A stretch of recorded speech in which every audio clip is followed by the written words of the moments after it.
Put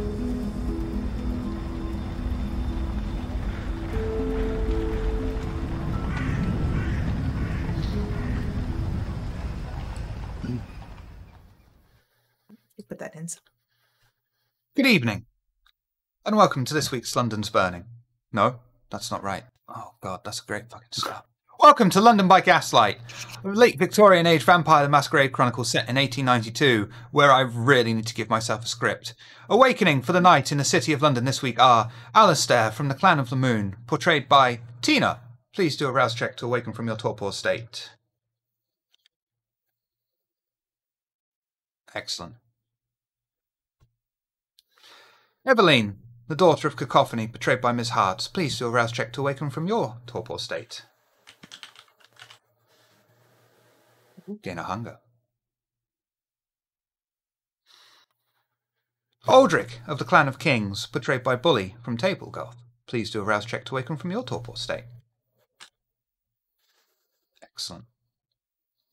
Sir Drake Burton from the Clan of the Beast, portrayed by Mark from the Boulette Club. Please do a rouse check to awaken from your torpor state. Excellent. Thurston from the Clan of the Hidden, portrayed by Nitro Typat. Please do a rouse check to awaken from your torpor state. Gain a hunger. Ooh. Inspector Grey from the Clan of the Hunt, portrayed by Noscavian. Please do a rouse check to awaken from your torpor state. Excellent. This week, we start across the city in Inspector Grey's house. Early in the night, he has arisen from his torpor. As he prepares to leave, he is confronted by his mortal lover, Anezka. Grey, what happened to you? Why is it always night now?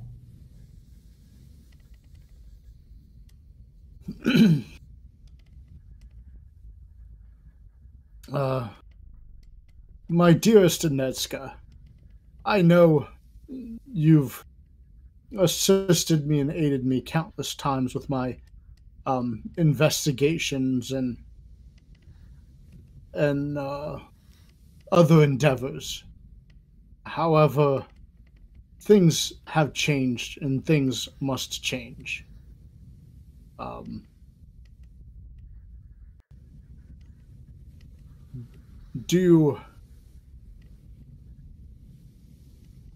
I'm what you'd call a child of the night.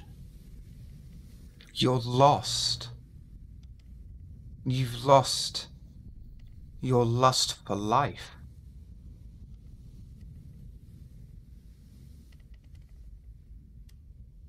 And Anezka, I think it would be easier if I showed you. Here, drink of my wrist. And Gray would show her his wrist, and he'd cut it and then offer it to her. Charisma persuasion, please.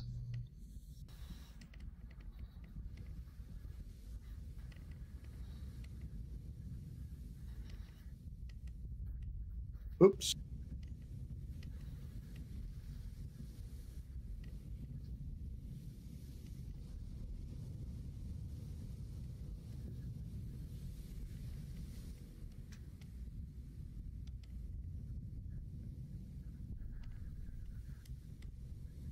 Is that right?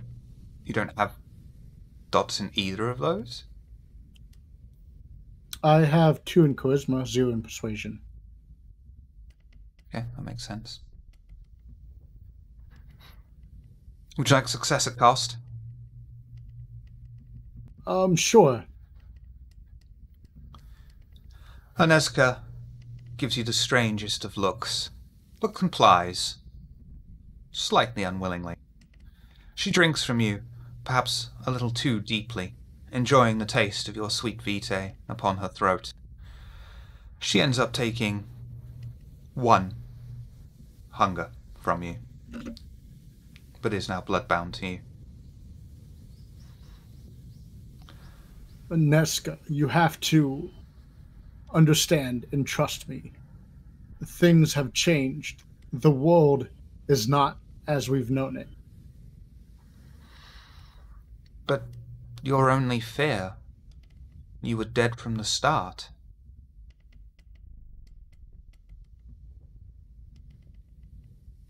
Perhaps clinically, but I'm more alive than ever. There's so much to do, so much good to be done. And I will be at your side for everything you wish of me.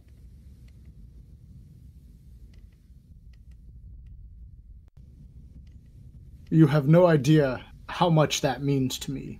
The thought of living out these nights without you is unbearable. That's why I had to bring you with me, into the world with me. And I will stand at your side as long as you have me, of course.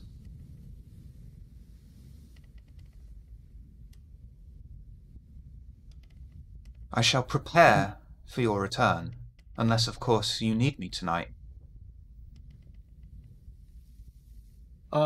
I would appreciate you to prepare for my return. Not tonight. I think tonight you should rest. Of course. Anything for you, dear. And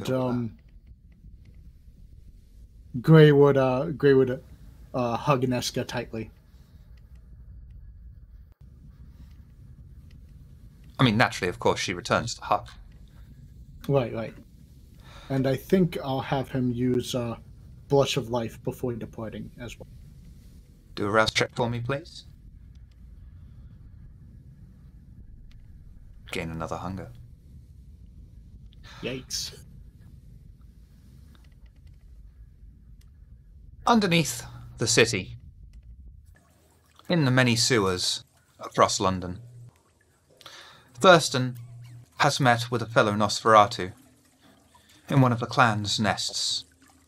She has asked for a private conversation with him, away from the many, many prying ears and eyes of the clan. Nestled within one of the large tunnel systems, Thurston has met with Clara. The sounds of gushing soiled water filled their ears, but the tension between the two undead remains thicker between them, as Thurston stares at Clara, blank-faced, unsure as to why he was even there, before she senses his unease, and finally musters the resolve to speak to him. I'm gonna have to turn that fucking noise down, otherwise you're gonna hit poops. There we are. I met with a Setite. There are still a couple here and there in the city, you see, and, well, I just called in a pretty big boon with one, and they did a very special ritual. You see, because, well, I mean, I guess why doesn't matter, but, Thurston, I want to give you something because I want to trust you with it.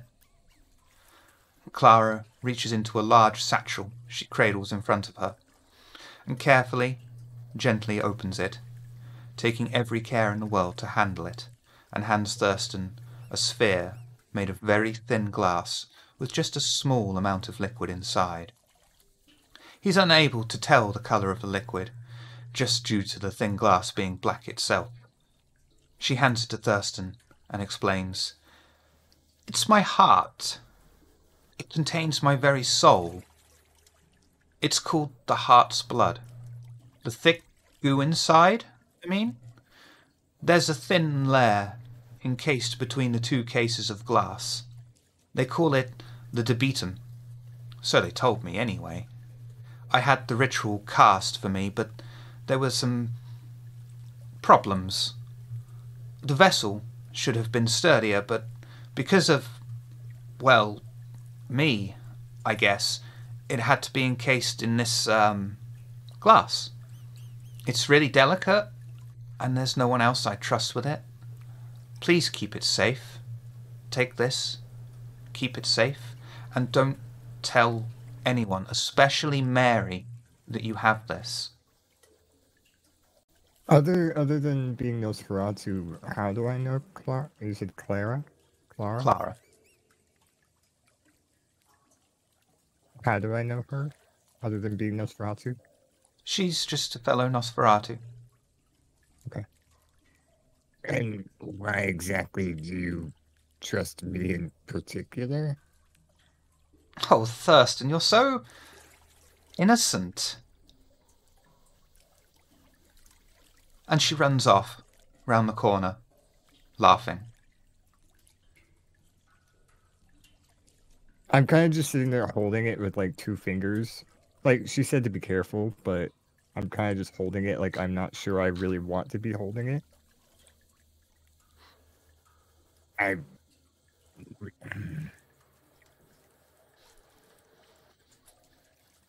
And I'll just walk off with it.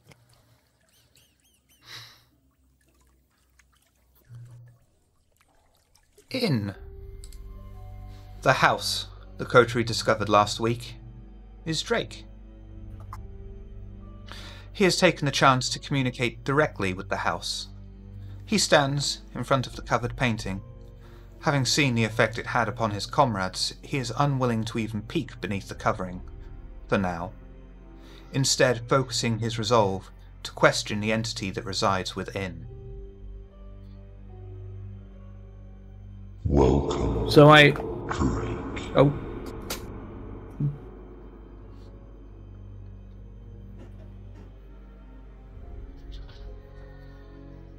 Doesn't say a word to begin with, just kneels and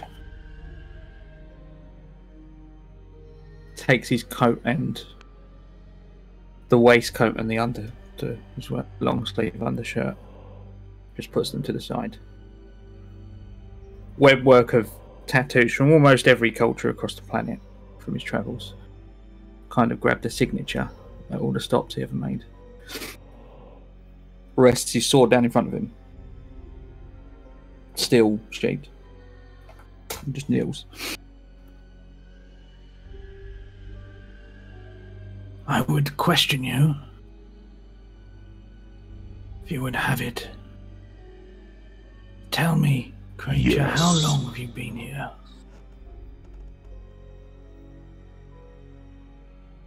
Good, well, how long have you... am Endymion. I have been here since before time existed. Though here is a concept you are unable to even fathom.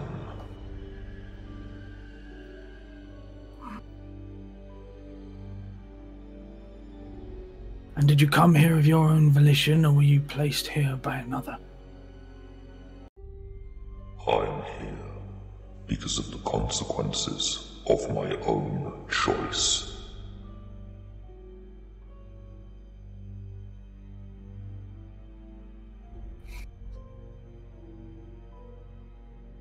Perhaps my efforts are wasted dwelling on your origin. So let us move to the present. What are your plans for us? To bring me that which is not what it appears to be.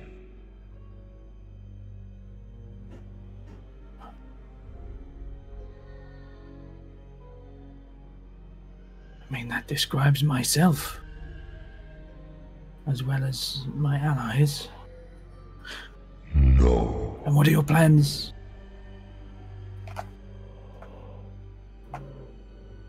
Oh.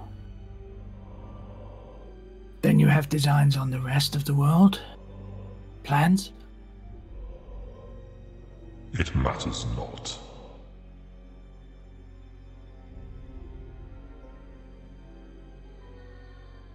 Then I ask you one final question. I have enemies in London, many powerful, lofty positions.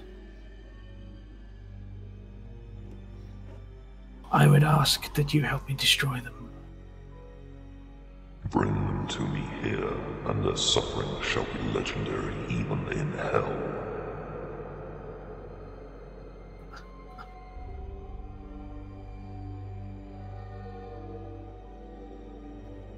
I ask one last request of you.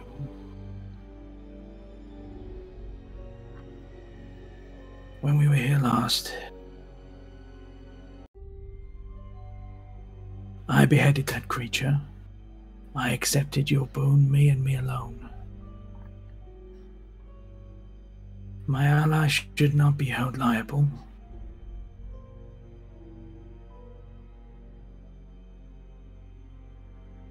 The I ask her, do deal you has place? already been struck and signed in blood.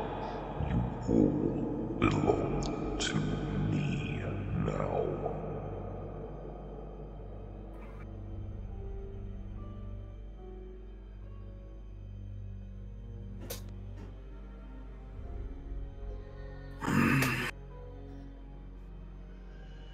We shall see, demon.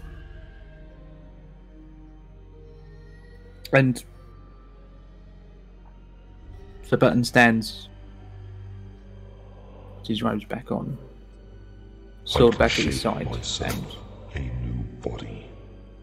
I can create minions for you to command within me.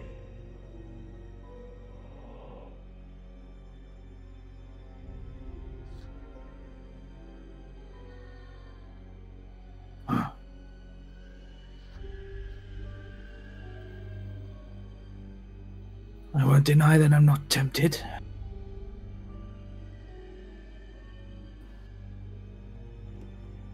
And is this to come under our existing deal, this offer of... well, this extension of your power?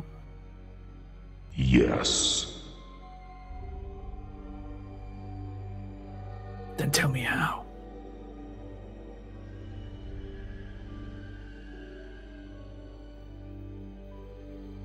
Irrelevant.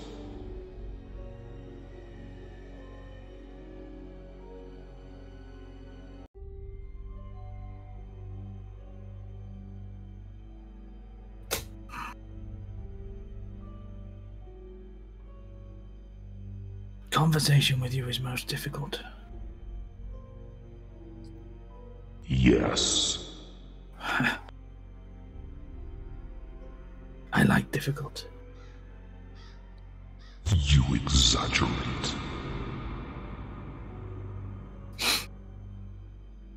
Oh.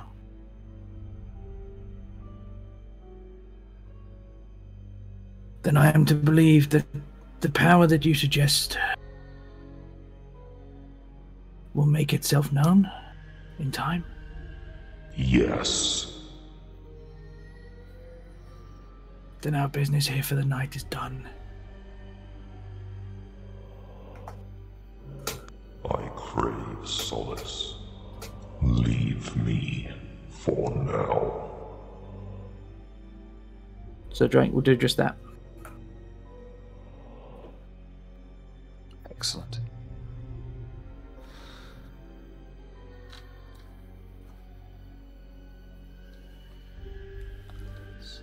The Coterie are meeting up once more in the main Elysium of London. The busy Elysium is filled with different kindred, all huddled together, conversing and conspiring with each other. As always, standing over the large crowd is the Sheriff of London, dressed in his red English military uniform. Great for camouflage. The menagerie of monsters have gathered at a table with their shadow, Dirk, at the head. Drake arrived slightly later than the rest of his coterie, but has settled in, taking his place at the table. Dirk addresses the coven of undead directly. Now that we are fully gathered, Kindred, I have something for you to look into before you proceed with your own plans for the night. There was an interesting occurrence in the East End, in Limehouse. A temple, Gideon's, burned down, went boom. This was unexpected. Due to the nature of the building, housing a temple of worship, we would like it investigated, just in case it has a connection to the passing Scream event. Gideon's housed some mortal cult. The Kine are constantly searching for meaning and purpose to their short lives. Mithras allows such activities in his city to keep the mortals occupied and their focus elsewhere. It can provide excellent cover for our kind if the kind believe in such nonsense. For now, go investigate Gideon's. Was it an act of God or something? Call it our need to know.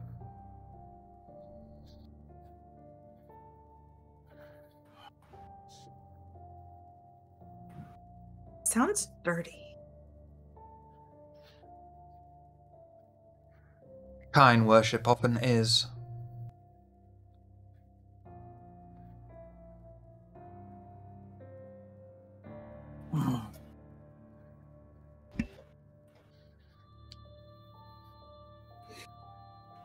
Well, hello?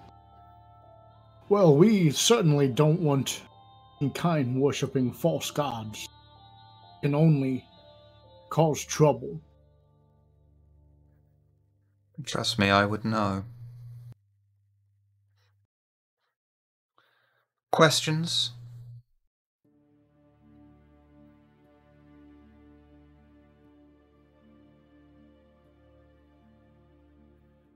And you say this is down at the waterfront? The East End, Limehouse. East It will End. be quite obvious which building it is. It will be the one that's just rubble.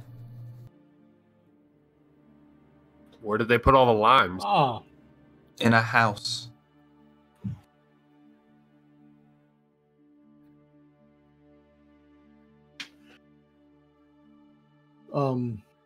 Gray would look towards Eveline and Aldrich.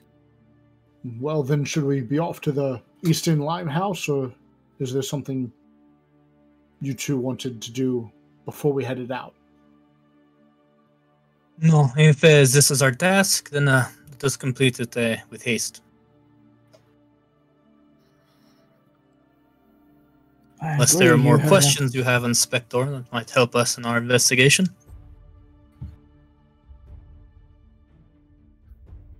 Our fearless leader has a good point, Inspector. You usually identify these things before the rest of us.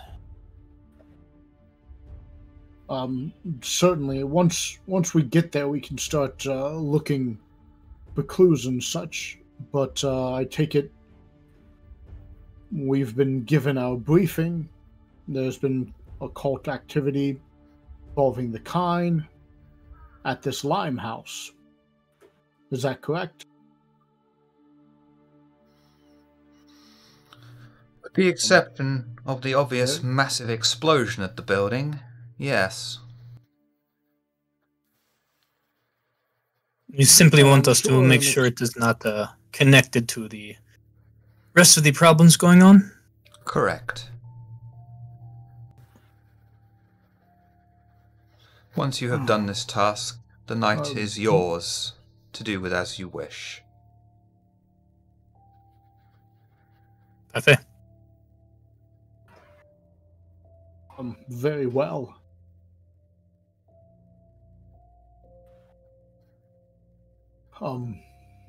I think we should be on our way shortly. Although I may want to, while we're at Elysium, I may want to get a bite before we head out. But of course, should all leave feeling our tip-top. Say. Yeah, I might want to grab a bite to eat as well. And you don't murder the food again. I won't. Such things are not tolerated. The act is almost as ugly as you are, but we both know nothing is that ugly. Mr. Thurston, perhaps bring a friend, a buddy, to make sure things go smooth. I'll be happy to escort you if you wish. I wouldn't mind some assistance. I mean, I don't typically... Let's go. I will show you how it's done. Before I go, I just wanted to check with the group, make sure everyone's upholding the masquerade. No one's feeding their wife's blood or anything, right? No, I don't say that. And then I'll take Thurston and try to find a good victim. You have a very particular taste, I believe. So could you do for me? I do, but I'm not feeding. I'm quite all right. I'm just here pretty much to rip Thurston off in case he tries to kill someone again. That's fair. And maybe... Yeah. I'm not looking for anything special. Of course not. I mean, I might as well go with the... oh, my real voice is starting to sound like Thurston. I'd probably look for a somewhat semi-conscious or unconscious person again. Staying with the predator type and all. That's fine. You don't need to roll for that. You'll be able to find someone who's in a particular state of delirium. And if they're not really in a state of awareness, then I'm just going to try and feed. Do your feeding roll for me, please. Excellent. You may slake 2 hunger. Thanks. Inspector Grey, I believe you also wish to Yes. dine? Would look for someone who's asleep or unconscious. No issue there. Don't need to roll for that. I would imagine it would be quite obvious if someone is asleep or unconscious. Yep. And then I'll feed off of them. Do your feeding roll for me, please. Excellent. You may also slake 2 hunger. Alright.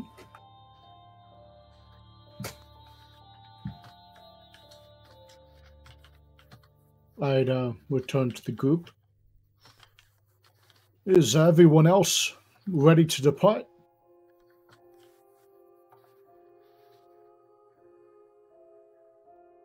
Lead on, Macduff. Very well. I wait for Aldrich to Gray offer to would, help me out of my chair. Yes, once everyone is ready, I will do just that. And if it's okay, coming into a new business venture, giving me some more resources. And Aldrich very much concerned with his appearance, especially at Elysium. I think instead of us hailing a carriage and whatnot, I would have purchased a very nice, luxury, large, accommodating ride for us this evening. That seems fair to me. This is proper. Something a bit showy. Something's probably not a good idea to go around East End with, but a great thing to pull up and leave Elysium. Kind of like an SUV with a loud muffler, right? Yes. Yes, very inconspicuous there, Aldrich. Well done. Indeed, this Inconspicuous is is a... exquisite. Yeah, sometimes it helps to be quite conspicuous. And let's just say I was feeling very conspicuous. And it's a bit roomier. I noticed we were a bit crammed for other journeys. Oh. It's proper. It's for someone of our stature. This is what I thought. After last time that mess with the fog and the driver not willing to push the horses through, if it's someone under my personal employ, I feel more comfortable making sure they do what needs to be done. When he says there's more room, Alistair will go sit in the floor off of the chair.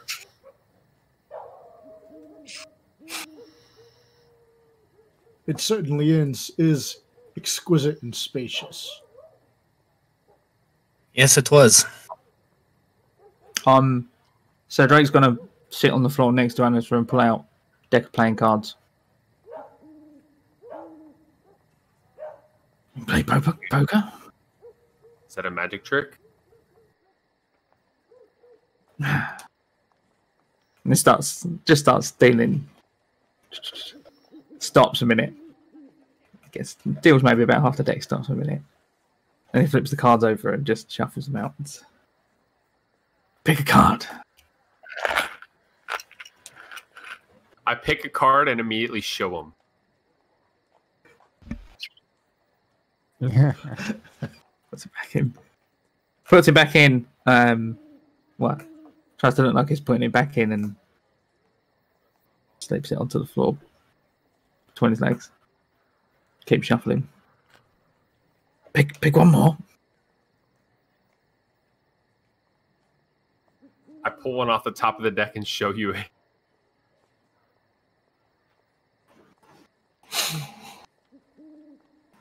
I take that card away. There's about 10 cards left. And I just scatter them in the space between us. And as I've scattered them, and your eyes been caught in the falling cards, pick the one up that I dropped earlier. And I just turn them both around. I'm like, are these your cards? I snatch them out of your hands and study them for the rest of the ride in amazing. Flipping them over like. See, you don't have to be Tremere to do magic. Perhaps two See them, I rides could would be tell you better fortune. than one larger one.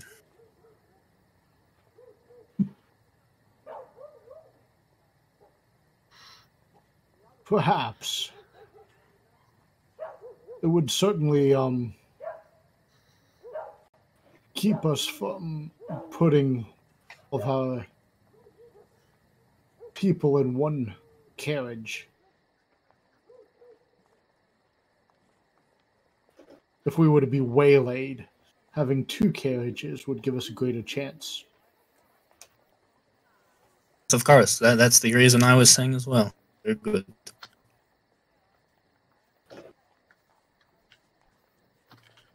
Lovely. And if we're to be robbed by highwaymen, who wants to be in the carriage with me and who wants to be in the other carriage? Do you And I leave make the a card? I want. Wait. Do you leave the deck of cards there for me to pick them up? Yeah. They're just scattered on the floor. I own a deck of cards for a hot minute.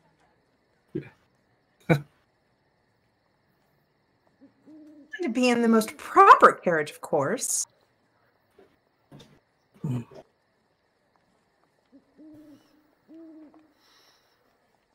How Why are we- amusing would it be to be waylaid and have a second carriage with Sir Drake come up and start arguing with the bandits he had been stalking us first?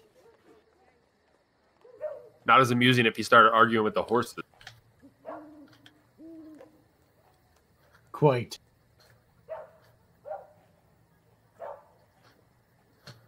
All right, well, let's go deal with this problem we've had foisted on our laps and we can get back to our proper objective. I guess I meant to ask, did anyone actually stay in our new haven during the day? What? Why would anybody sleep there? A demon lives there. I assume I wasn't there. Well, yeah, because I was in the sewer. But I stayed there. You would. Anything of interest happen? Anything, as our friend Alistair said, there's a demon there. They contact you. Not that I'm aware of. Did you sleep next to the painting? Of course, he would not do Yeah. something like that. Oh, well, maybe you would. The painting's the only redeeming quality of that house. I go snapping my fingers like, I thought I made him forget.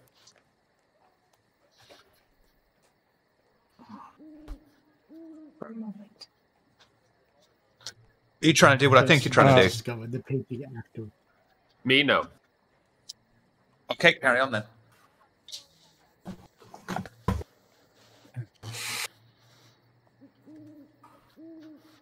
If everybody's just kind of chilling in the carriage still, if we haven't all gotten out, Thurston's kind of just in the corner of the carriage, one of the corner seats, just kind of looking really confused, and it looks like he's got his hand in his pocket and he's like rolling something around in his pocket. I Thurston, we object. do I not do that chill. in this carriage. We're definitely getting a second one. Control yourself, sir. shirt pocket, thank you. I don't know how Nosferatu work.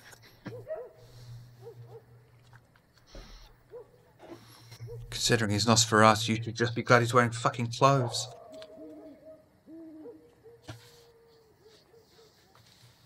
Is that a pinky or your penis?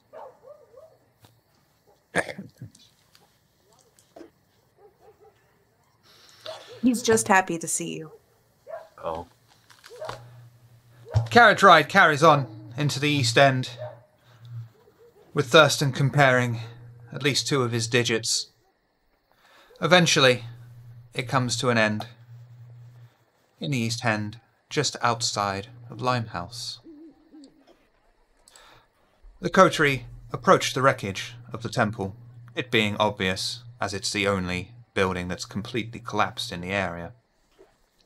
For a split second, Inspector Gray sees something in the corner of his eye. He turns to look, but sees nothing, thinking to himself, out in the middle of the street at this time there would be nothing out. He thinks better to investigating further, and as the group approach the burned-out hulk of the building, they can already see guarding the remains are a few of the local peelers. The Coterie can see the dim light of the lamps attached to their belts. Slowly, as they approach, the now familiar sight of a man dressed in a long woolen coat and seemingly too large a hat to be practical. The whistles they all bear are hidden beneath their uniform, and as the Coterie approach, one of the men, carrying an air of authority with him, approaches the Coven of Undead. "Sorry, sirs and misses, but the area has been sectioned off while we wait for someone to clean all this shit up."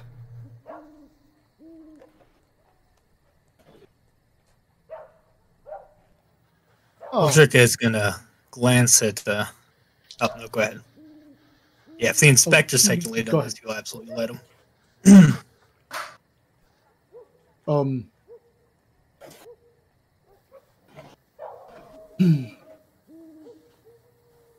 Thank you, Constable. I'm the inspector, and I'm here to do some of this rubble.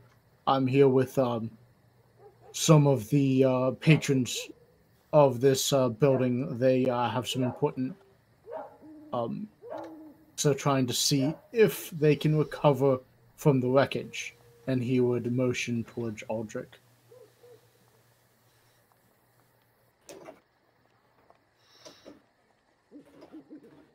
Yes, it's true. And I would pull out a badge. Cool. Well, we ain't been given no orders. Can't just have you going in.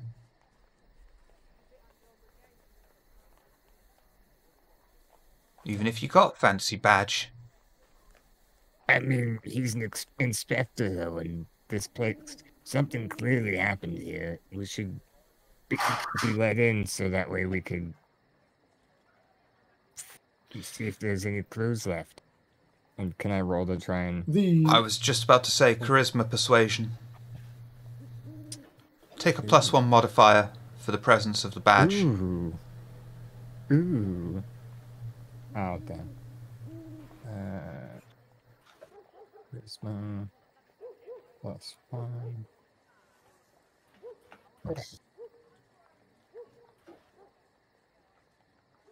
I'll leave it. Good.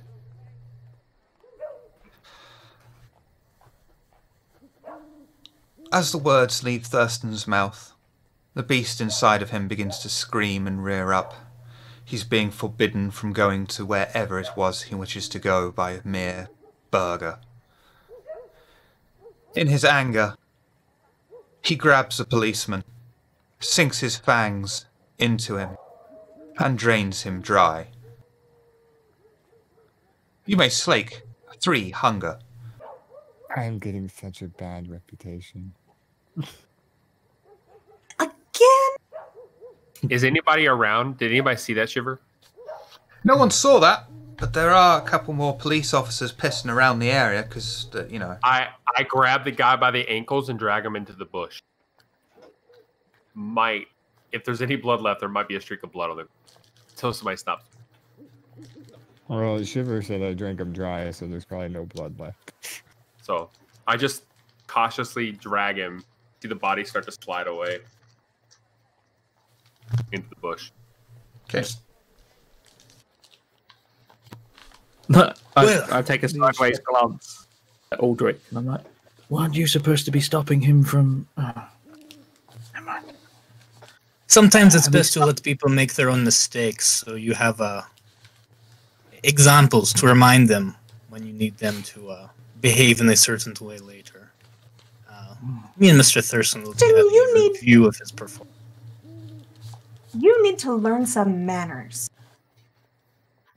Kristen's just there, like, rubbing his own forehead, like, God, I need to stop fucking doing that. I need to stop fucking doing that. I walk up, clap Good my hand. sir. Artie's fertilizer. Well, one way or the other, the problem is temporarily fixed. So with this, I will linger here. If there are any more people of authority who want to interfere with this, perhaps I will speak to them. I believe there are others better suited for actually investigating this and figuring out what the hell happened. Thurston, please do keep a buddy with you at all times during this. Furly one that will. Alistair seemed quite quick to clean up your mess without hesitation. Last I checked, that was all of our messes. I cleaned it up for all of us, so, you know. Dead body in front of us, no blood. This is true. This is true. He has a point. I will stand around the conspicuous carriage, hoping to draw attention from anyone else who happens to be lurking around. The rest of you may do whatever you feel you are best suited to do. And if anyone does approach you and asks what's going on, point them in my direction, and I will take care of it. I'm going to turn to Gray. Well, I don't suppose you need a man of action with your side to look around the place. Inspector? For the initial investigation, no, certainly not. But if anything turns, of course, that's when a man of action is needed. There's more up here than swordplay. Lead on. Very well. If Go ahead. you'll excuse me, Aldrich, I'm most curious. And I let go of his arm.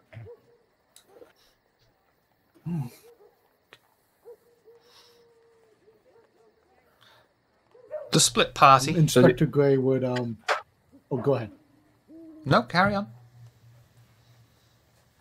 Inspector Gray would wade into the wreckage with whoever would come with him, and Yeah, I'll be start following. investigating, looking through the wreckage, seeing if he can find anything of interest or note that would pop out at him. Intelligence investigation, please. I'd be helping him, so does he get anything? With a for it? +1 modifier. Thank you.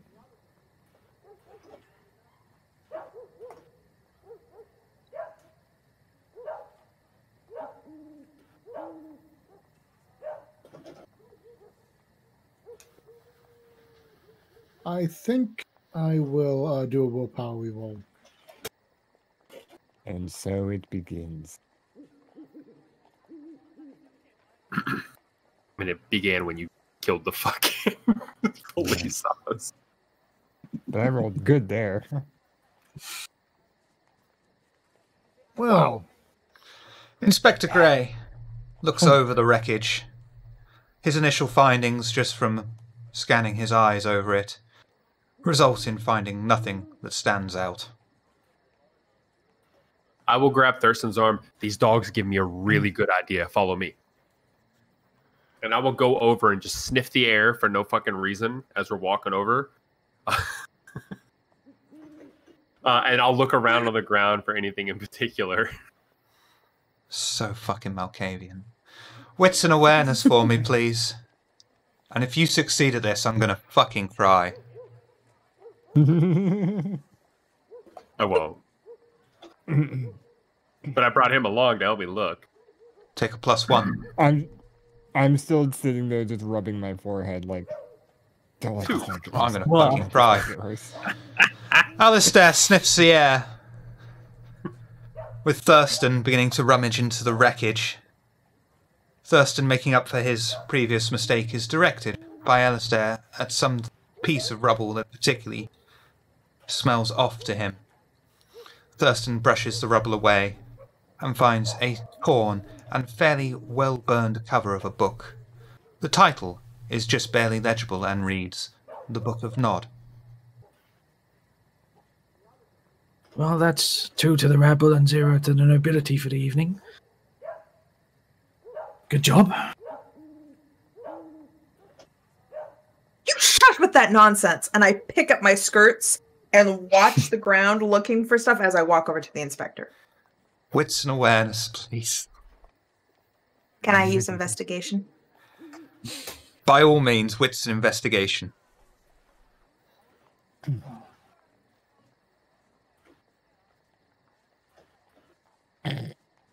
Sticking with it? And, yeah, both of the zeros are hunger die. Zeros. Why did I volunteer to be in charge? Aren't you glad you waited outside for this? At least it's Evelyn Yes. and not me. Can I wipe my own memories after? If you can, let me know how.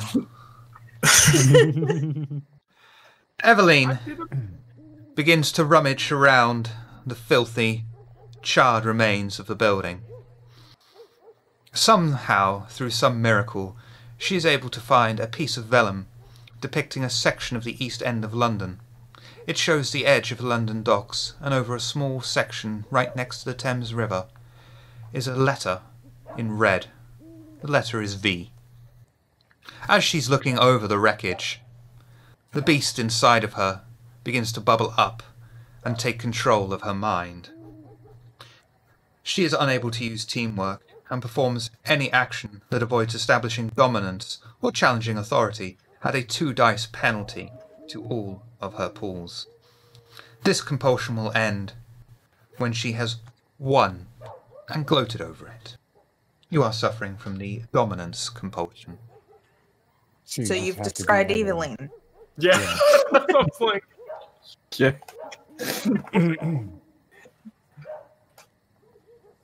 while everybody's looking, I'll be like, Thurston, you want to see a card trick? He just starts rubbing his forehead harder.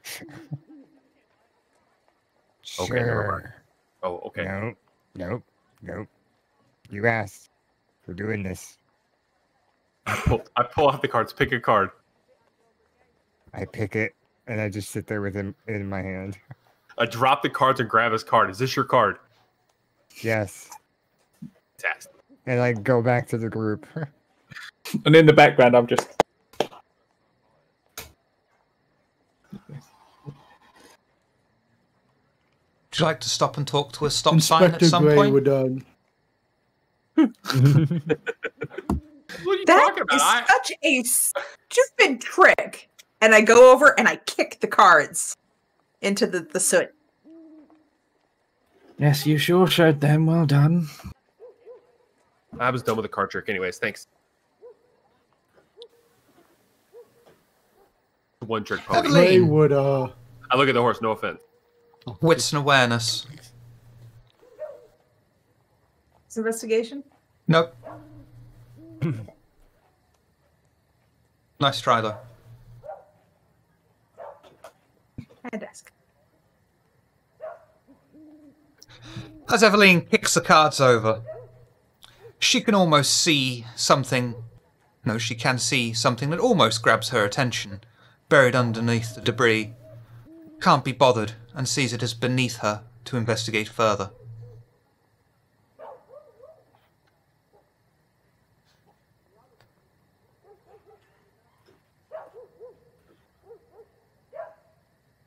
Inspector Gray would do another kind of I can just see if he can find anything. Just scanning the area with your eyes, not getting in and rummaging. Yeah, more or less. Wits and awareness, then, please. Walking, Alrighty. trying to find something. I don't see it.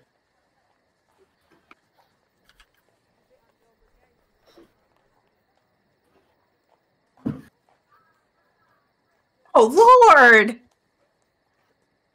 I think I will re-roll 3 of those dice. 0, the Zero. 1, and the 5. Yeah. They could probably hear the carriage leaving at this point. Take me with you!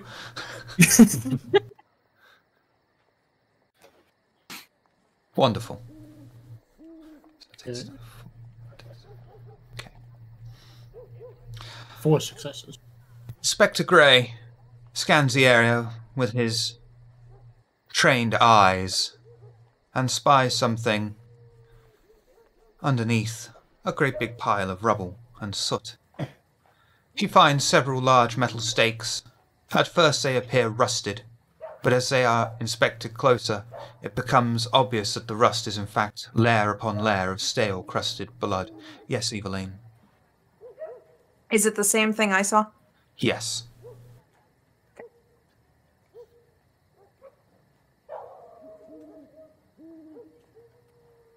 Oh, most intriguing. Gray would pick some up. Look what I've found. They seem to be stakes, metal ones caked in blood. Yeah, I saw that, but touching that.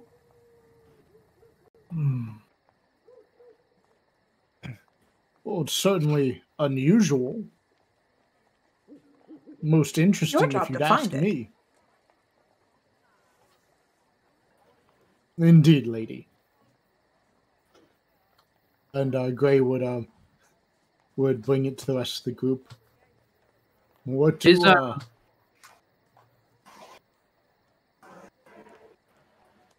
That's fine.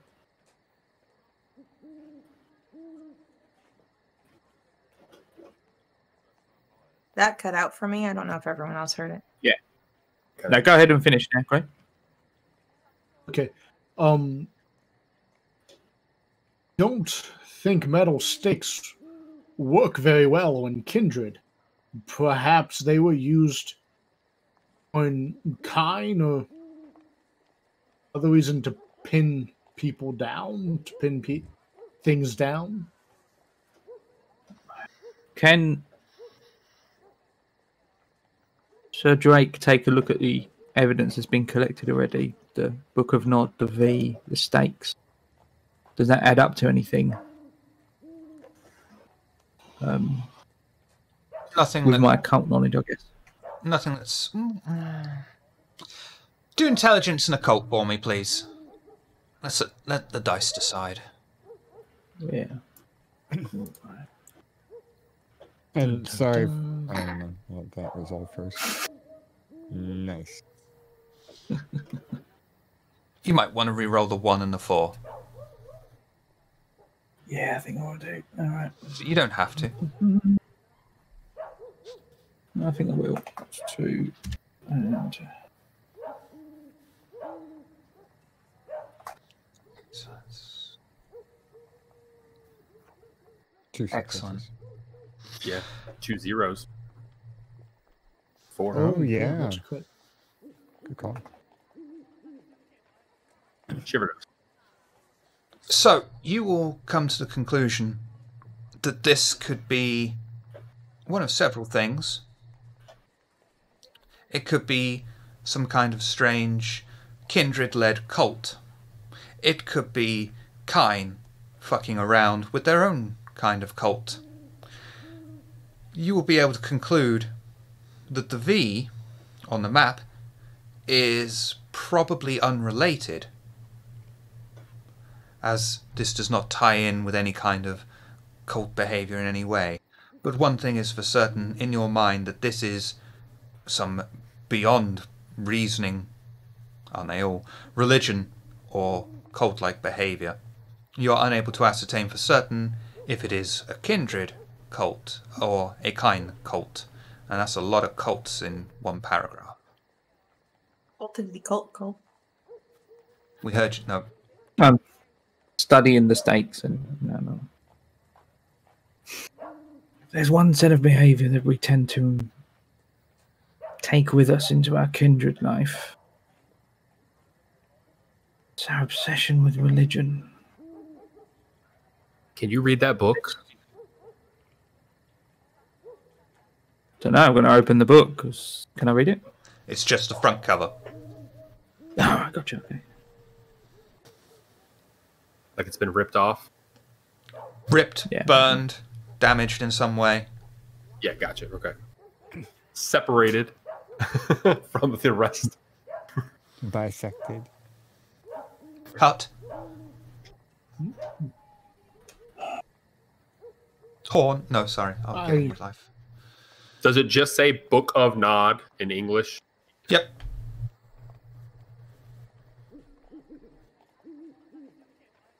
I've never heard of a writing by that title, but it seems like it was burned for some reason. Maybe it has something to do with this cult or some reason why it was burned.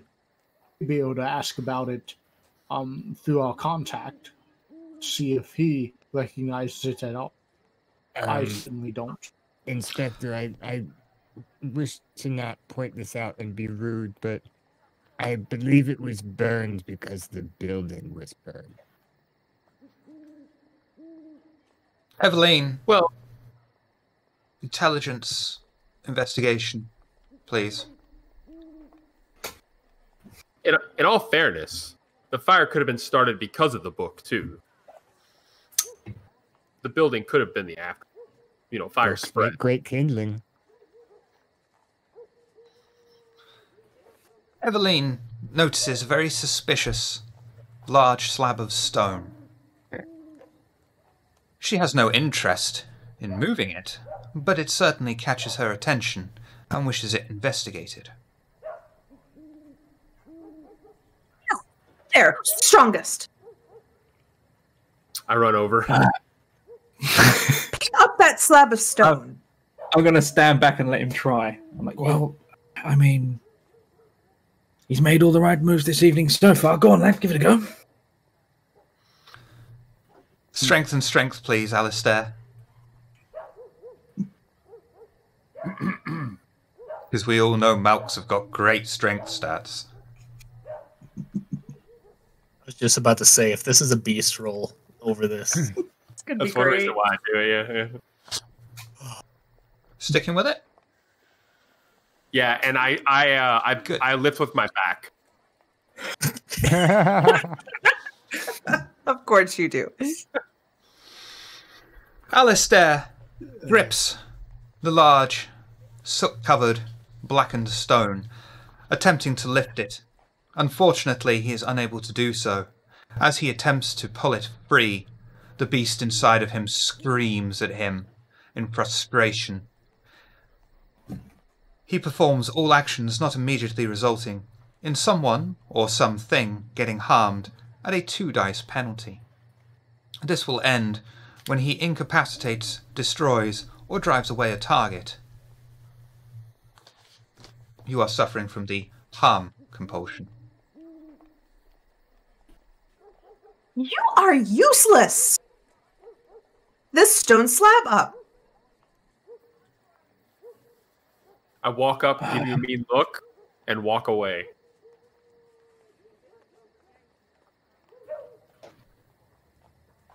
All right. and I'm going to give it a go. Strength and strength, please.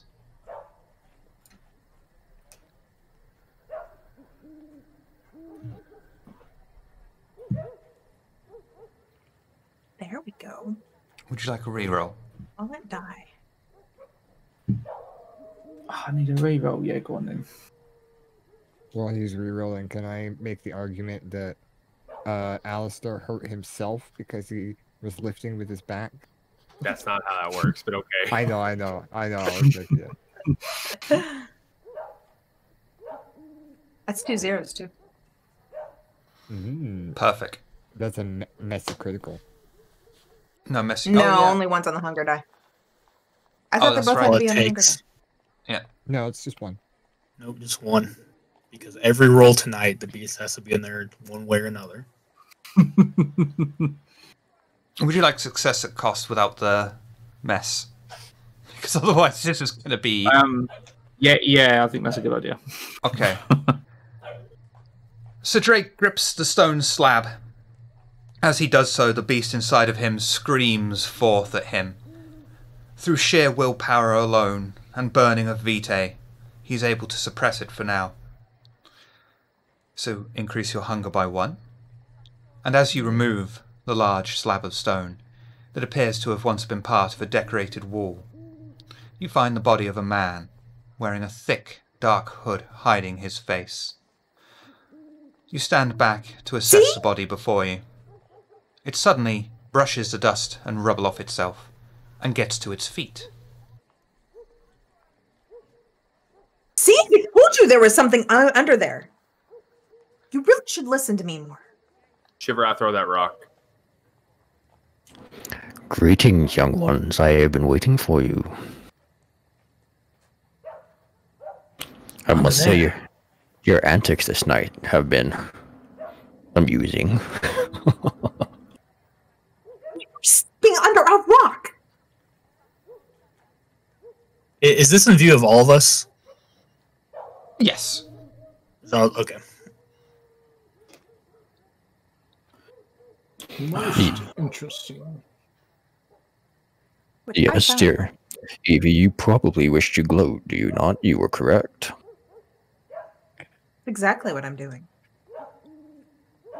Alistair, And go ahead. strength and dexterity, please. Eveline, would you like to dodge, or would you like to just not give a shit? Would she Does know it's see it coming? Coming. Yeah. Yeah. Yeah, I was gonna say. No. Yeah, I Get think the rock. you've got, with kindred senses, I think you'd be able to Oh, tell. yeah. I do have a high wits. Okay. I would like to dodge. Dexterity and athletics, please.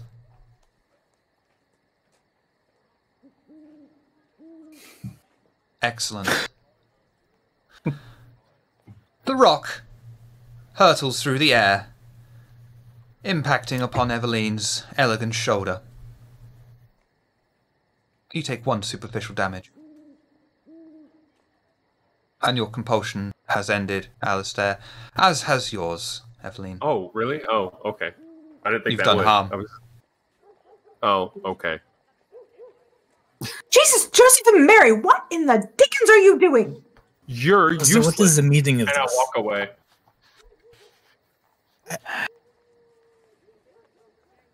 Absolutely no respect for the lady. No, that's what's very uncalled for. Embarrassing. I'm sorry, sir.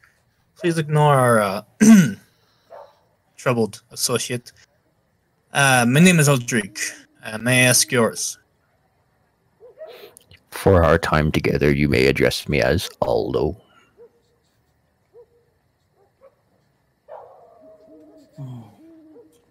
So, Oh, go ahead. now I've been here waiting for you for a time. Your behavior has been amusing, but we have work to do this night. Waiting for us under a rock? Yes, yes, indeed. Why should I not wait here? It's incredibly improper. Where else would he wait for? There's no roof here. Don't get her started about etiquette. My dear Evelyn, generally the safest place in a fire is under a stone. Fire. You waited out a fire under that stone? I knew I would be safe. You said we had work to do. You seem to be expecting us. please proceed. What is it you're asking us to do?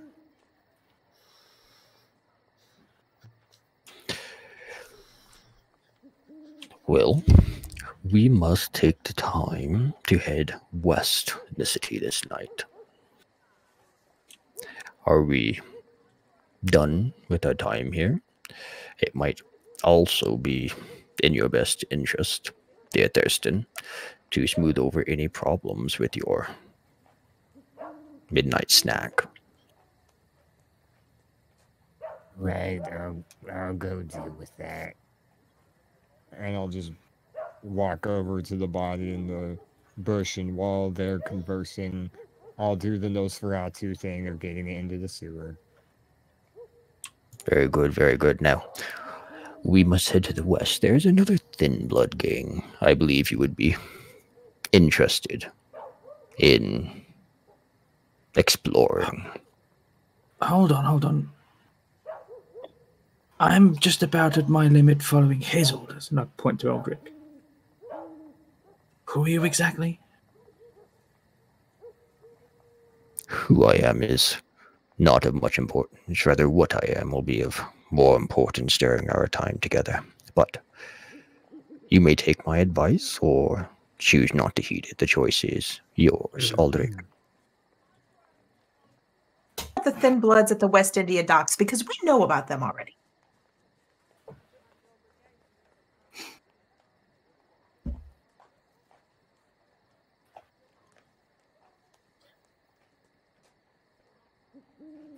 Well, Frenchman, I think that you're cool. No, I think I'm on the same page as you, Sir Drake, on this. I'm all about following orders from the appropriate hierarchy. But you, I don't know where you stand in this grand scheme of things. It might be quite beneath us to be taking orders from a man who spends his time under a rock. Fair. Well, you would not know who I am, and I am not interested in taking the time, but if you must know who I am, you may go and speak with the Tremere. If, however, you wish to make progress this night, you should head down to the docks on the west end. I will meet you there should you decide to go. My character turns and starts to walk out.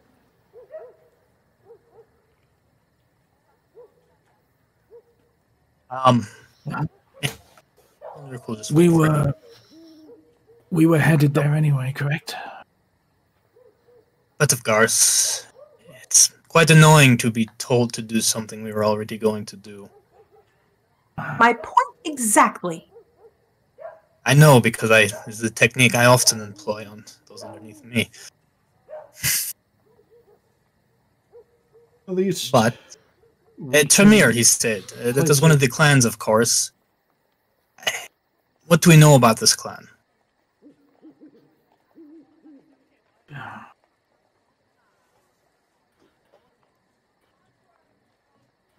Bloodflingers. Don't. That's the extent of my knowledge. Inspector Grey would know at least something of the Tremere, given the clan history together. Oh, yes. The Tremere are, well, to be quite frank, usurpers. They they stole their gift. They are a weak new clan. They sound beneath us. Would it be fair to assume we have not run into any of them in Elysium? Correct. I see. So they're similar to Thin Bloods, or even worse? I don't recall seeing them at our formal gatherings at all. What is the meaning for this? Everyone decides these are pretenders? They're not worth our time? No? Well, I don't know much, only what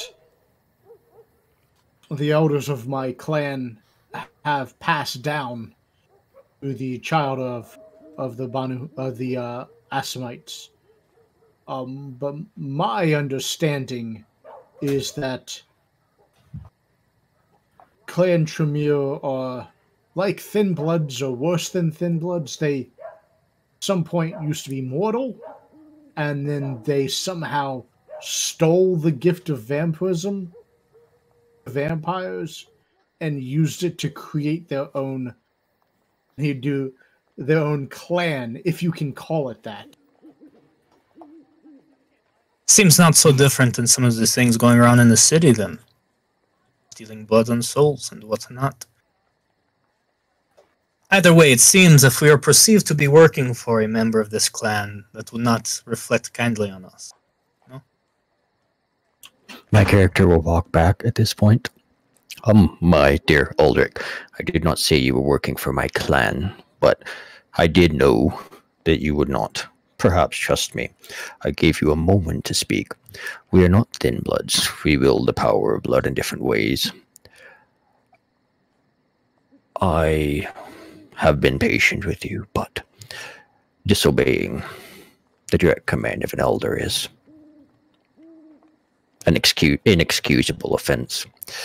However, I will not force you to do what you want, but I do find great interest in your group. I have seen many futures and walked many lives, but you're just surrounded by a thick fog, and I am not quite sure where you head. I would be interested to walk with you for a time, perhaps as a companion. Would this be more agreeable than a leader But to you? Understand. He can ride as an a arc companion. I understand you say you're an elder, but some of these things must be verified. I've not seen you in Elysium, no?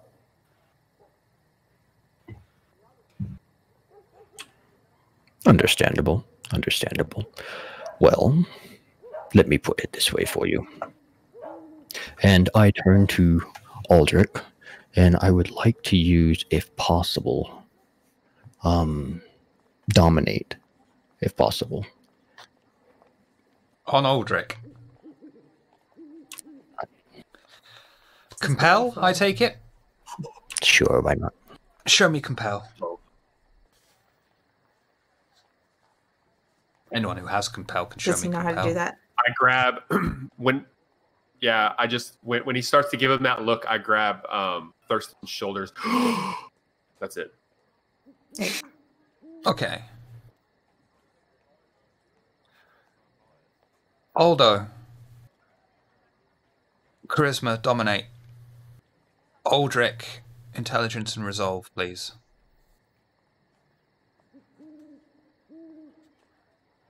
Is this something I can rouse the blood for? Blood surge? Yes. Absolutely. 2 dice. Well, if you have a... Wrong button. Okay. It might be higher. This is going to be a particularly difficult task for Aldrich before you proceed. Just going to throw that out there.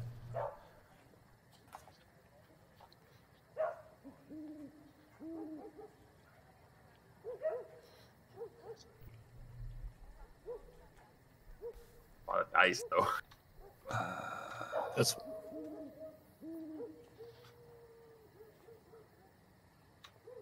Damn. so I'm burning a will on that. Okay. Let me dig out. It was 8 critical. 8, and that's a critical, a non-messy critical. Mm-hmm. Fucking dumb. Fucking Ventru. It's not. Yeah, this is gonna be great.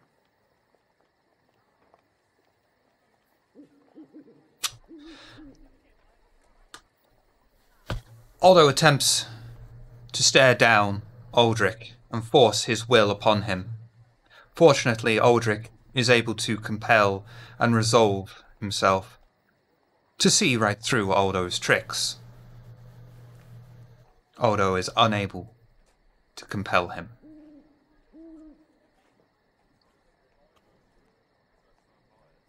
Interesting. I did not foresee that. Very interesting. Well, I will not be bothered to prove my lineage, nor my age. I do not, Tremere, do not deal with Elysium. We have no wish to socialize. I came to offer help, but if it is not desired, I will not waste my time. We will take your help. We don't need to proceed in this. Let's get off on a proper foot, not try anything silly again, shall we? We will meet you at the location which you have requested we meet you at. This time I suggest you go and actually meet us there instead of linger and eavesdrop. If we were to continue, and if we were to work together, we need to show proper respect. We? Agreed. And demand respect is a elder, so you say, and I demand respect, not only because I'm a Ventrue, because I'm Aldrich, and I deserve it. So, before we go, it would be nice if you could kneel as an apology, and I will compel him right back.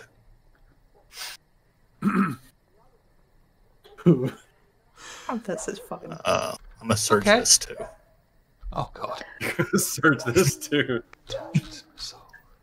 Already more blood surge than we had all of the first season of London's Burning. Oh, I use them left and right. I'm actually not getting hungry either. I used them, I think, more than anybody. I totally forget about them.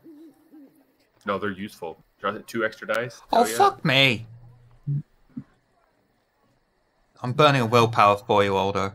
Because I ain't on.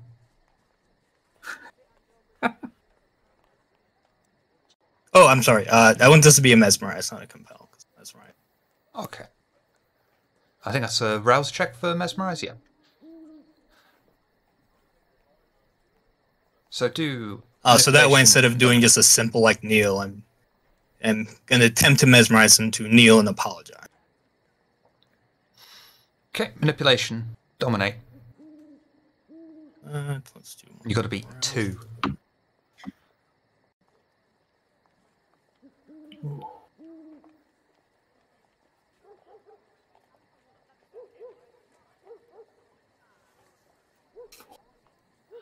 I was successful.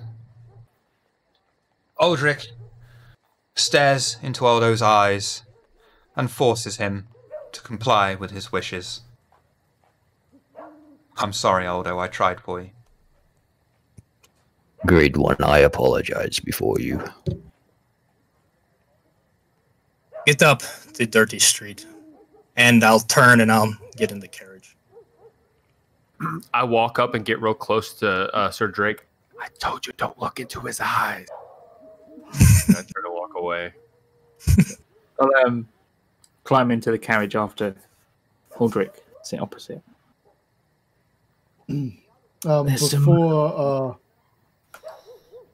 go ahead. There's some steel under that wig, isn't there?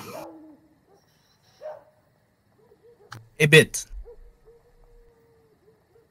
Perhaps you understand now. It's not my sparkling personality, which is people feel compelled to listen to what I say. I do not suffer. Fools or those who are disrespectful to me or our group. We meet him there. Then I'm not sure. We'll see how useful he proves. I know little of the Tremere. He says he's an elder. But if he's an elder, what does that make me if he's groveling at my feet? Have that blade ready in case he gets out of line again. And if he tries anything like that on me or any of you, do what you must. And so Drake sits back, just impressed with Aldrich for the first time. Just an approving kind of, all right, not what I thought he was. Shiver, would I know anything about the Tremere with academics at all? No. What is Tremere?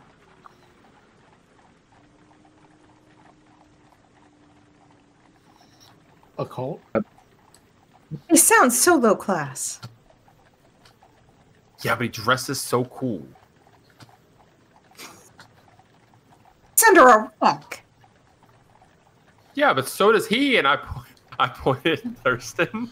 I mean, technically, the sewers are under rocks. Doesn't dress that cool. It's a less holy Thurston. Thurston, is he like you? I doubt I know anything about the Tremere really either. Nothing in great detail. You would probably know that they're not exactly welcome in London. Alistair, honey, I have no clue. Alistair, perhaps you could take the lead on finding out more about him. I've gotten off on the wrong foot, as of some of us. You made a unique impression, though. Perhaps you can get in his head a bit, figure out what's what. Put him in his place. That's proper. My hand was forced. I won't pretend I didn't enjoy it. I certainly know what my clan has told me regarding the Tremere. Though I must admit, it was more powerful than I was led to believe regarding Tremere. I may have to get his perspective on the matter, try to find out how well the facts line up. Carlos, let's see how long our arrangement lasts with him. If this is a one and done deal. And of course he wants something. He wants something from us. There's something he's hoping to get out of all of this. The sooner we figure that out, the better we will be able to control this situation. For now, it seems our goals align. So I am comfortable seeing where it plays out. I do not feel we're in a danger. No, It's out of line. Correct him again. If things go sideways, I'm sure you can compel him to be our meat shield. You ever wondered what it would be like if shit really went sideways? Could you imagine fighting like that? I don't have to imagine. Fight? How uncouth. Do you complain about everything? They're the things that are beneath me. Oh.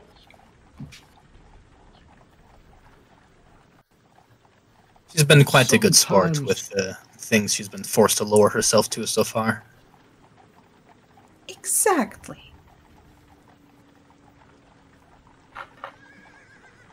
Sometimes a situation does come down to when one needs to defend themselves. It's certainly best to avoid such things, especially in the presence of a lady. However, if one's life is at stake, then certainly there is a time and a place to fight. But just hope tonight is not that night.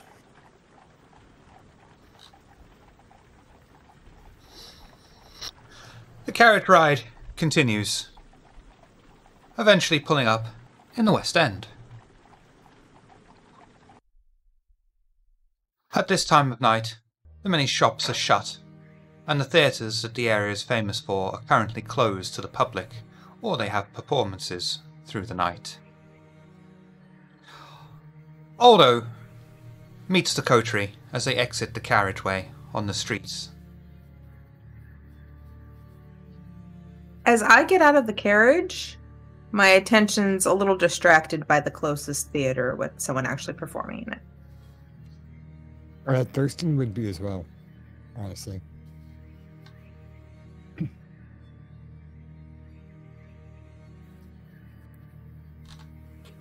Greetings, young ones. Thank you for coming. And dear young master, thank you for bringing them. I need to investigate the Thin Bloods here, and I figured it would do well if we were to do it together. However, it would do best if I did not do it alone. Would you be willing to help me? But of course. We also Thank have you. business here at the Thin Bloods. Do you mind sharing what you know so far of this group? Of course. I have discovered in my time as watching where the group is and ascertained the way in which to gain access. I, however, do not trust my abilities in battle, as I am more a scholar than anything else, and my greatest desire here is to know. We will have to see if the Thin Bloods are responsible for a vision I have seen, but I am not sure at the time. We will have to come in so that I can gain some information. So in exchange for getting us safely inside and talking to the right people, you wish for us to share a bit of information. That can be agreed upon, yes? This would be a fair exchange. Is this connected at all to the fire? Can you tell us of that? I was wondering that myself. I was watching the fire. I had hoped by being there when the fire started to gain some information, which is why I had waited, but I did not see how it was started, which shocks me greatly, for normally I know what is happening. However, it is of utmost importance to me and to my clan that it is proved it was not started by my clan. We are not trusted to begin with. I would ask your help. If you can help me with this, I will offer my services to you.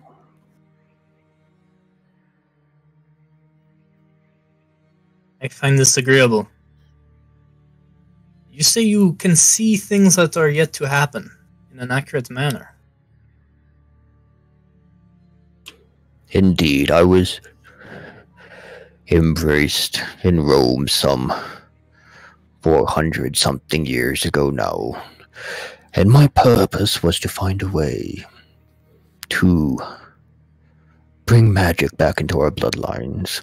It is true the Chimera are looked upon as stealing vampirism, and we had wanted to find a way to remedy this. But in my time, I stumbled across a means to see glimpses into the future. This future brought me to you, but oddly, I am able to see clearly except you. You and your group I cannot see clearly. You are blocked by a fog about London, and I am drawn in my interest to know why or who could be of such power.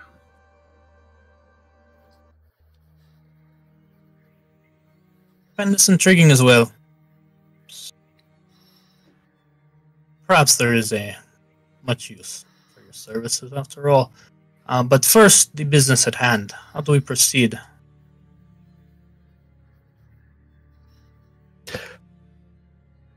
It is...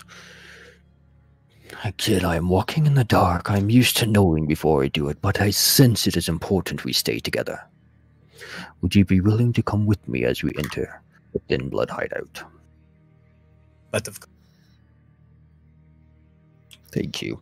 We must come down the alley here, and I will lead you to an iron door. Aldrich will step back and allow those who are suited for these types of things to take control of the situation now. As usual, I will take all this. I'll follow just behind Aldo.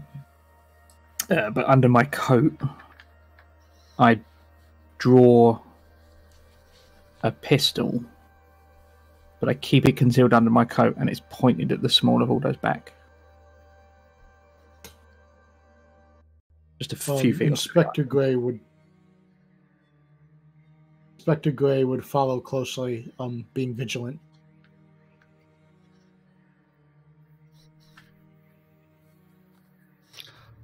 As Aldo guides the Coterie down the dark alley, rats scurry around them. Once in a while, one stops, sniffs the air around them and scuttles away. The sounds of the many shops lay silent in the dead of night, as Aldo leads them down the darkened, dingy alley until they stop at an iron door with an unassuming modest sign above the door that reads, "The Steam Rooms." Aldo gives a secret, coded knock on the door. It slowly slides open afterwards, screaming on its just a second. hinges. Okay. Before we open the door, can I cut in real quick? Well, you just fucking did. Sorry. I knew. Would it be possible for me to prepare Scorpion's Touch before we go in? As it takes a turn to prepare, correct? Yeah. Rouse, do a rouse check. But for it me, lasts. please. It lasts for one scene, though, doesn't it? Correct. You might want to wait until you're So the scene. in the place.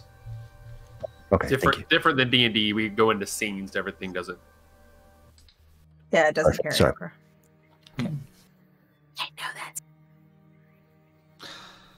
The Coterie cautiously walk in, noticing two very large men either side of the door. As they enter into the building, a man dressed fairly smartly walks up to them with his hands clasped. "Good evening, gentlemen and lady. What exquisite pleasures have you come here for?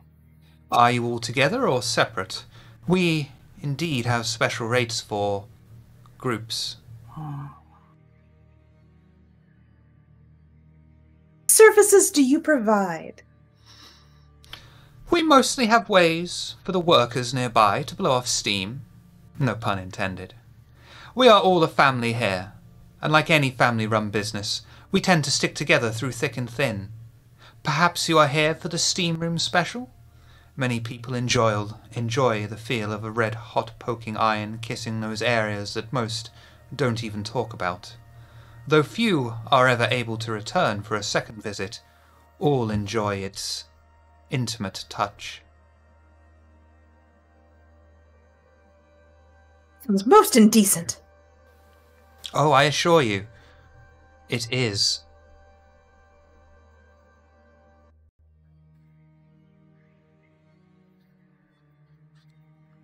I whisper to Thurston, "Let's do it." Yeah, at first I was kind of, should we not? But, he kind of won me over. I'll take 2. Let me take you to our private room, reserved only for those most special of guests. Come this way. I turn back to Sir Drake. "I'm special." We knew that already. Most interesting. Are you all following the gentleman? Yeah. Yeah, I assume he was leading Sure. Alistair on, so I go arm in arm with Alistair, and we follow the dude. The man. Oh, Keeping Yes, an, eye, friends. keeping an eye out for anyone who looks like they might be giving orders as we walk. The man escorts the Coterie through the menagerie of flesh and decadence the family offer, before finally he comes to a closed door. He opens it for them and beckons for them to enter. "Please, make yourselves comfortable and we shall send libations post-haste."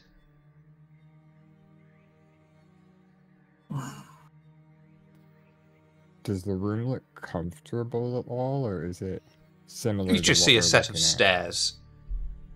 Oh, gotcha.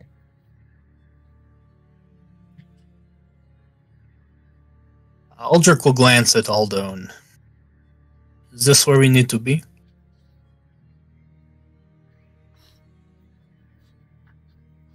Yes, thank you. Let us play along for now. I need to see more. Absolutely. The Coterie head down and hear the door slam shut behind them. You find yourselves in a dark, spooky room. Out of the shadows, you hear a noise.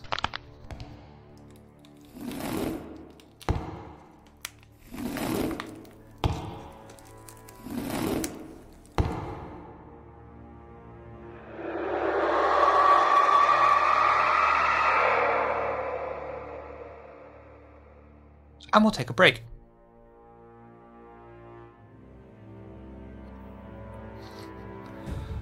We'll be right back.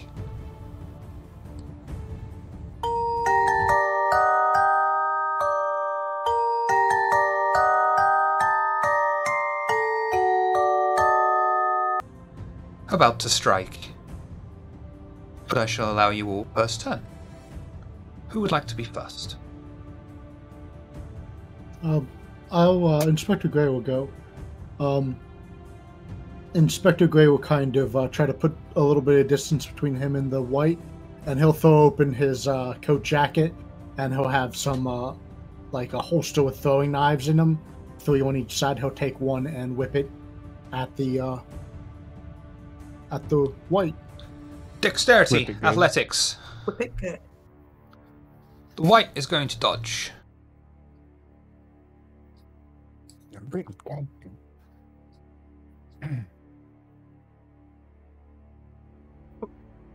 I'm going to give that to Inspector Gray. Throwing knife is +1 damage. That sounds good to me. I need to check that out. The knife whistles through the air, embedding itself inside of the white's shoulder. The white barely notices and carries on, advancing towards the coterie. You do 1 point of superficial damage. Who's next? Okay.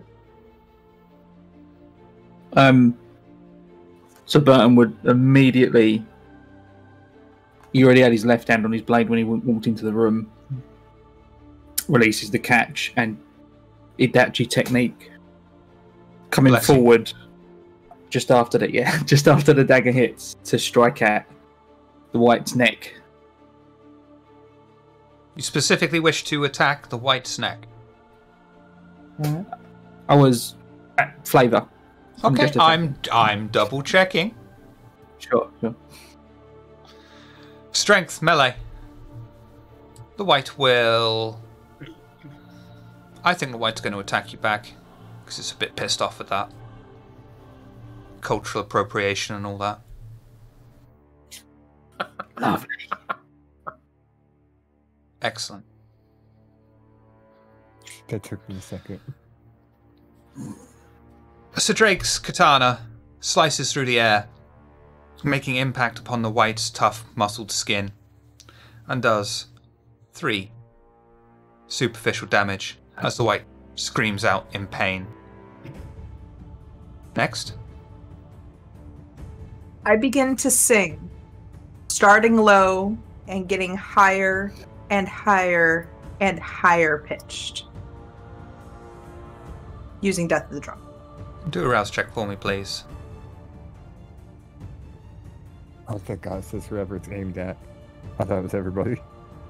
And I have no idea what I made that roll, so do whatever I made that roll. Charisma and performance. And because I'm singing, I add a die? Correct. And the white, oh fucking hell.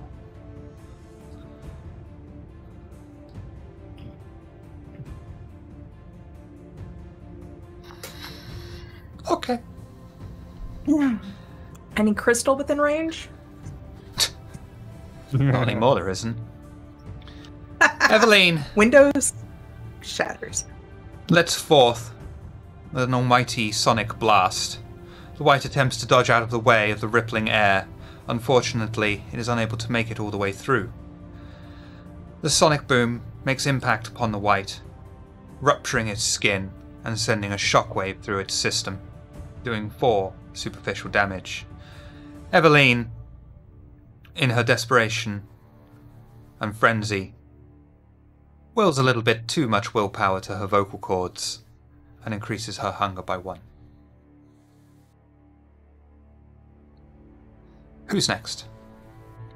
I'll kind of, if anybody hears it, it's whatever. But I'll whisper, Finest is putting those lungs to good use. and then I'll pull a sword out and go to attack it. Strength melee.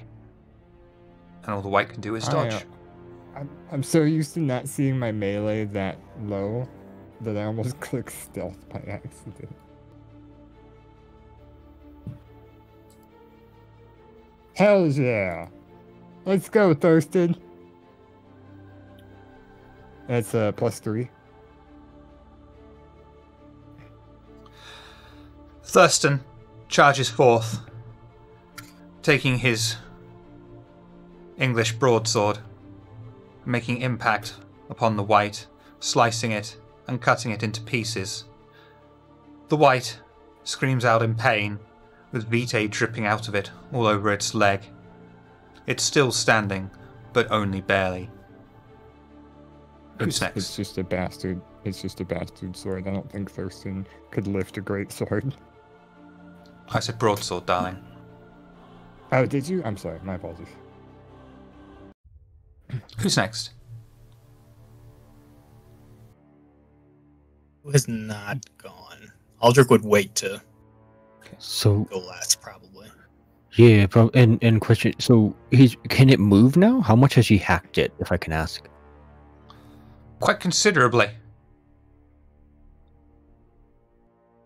Okay, Has so he hacked it? Like my voice did nothing. fair play. Okay, fair. So I guess my character would step in at this point. Mm-hmm.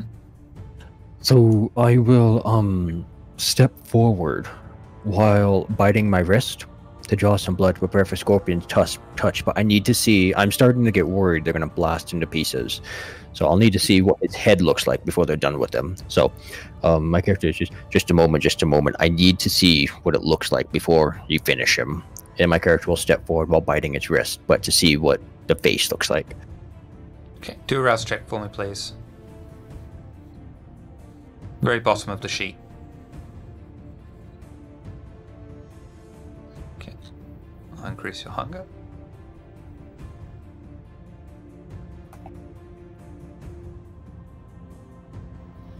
It's a really long-ass way to say it. Yeah, we edited that at one point. We did.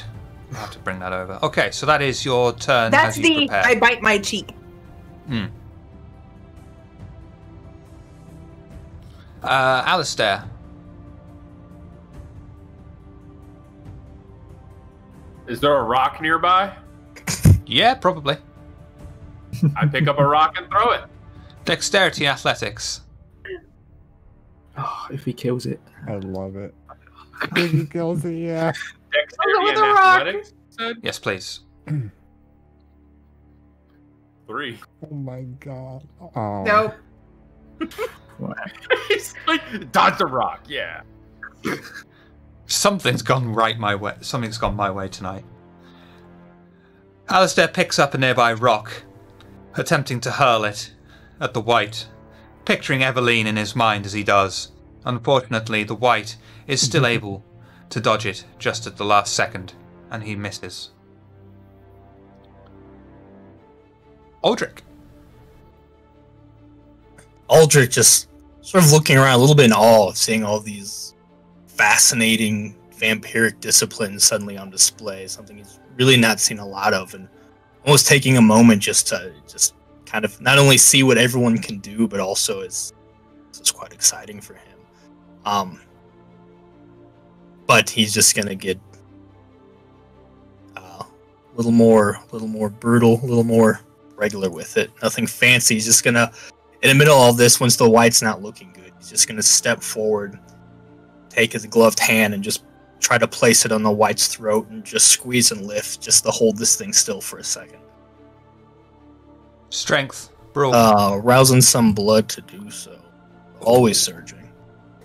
Always be surging. There we go. Rolls like that, why not? Strength and brawl.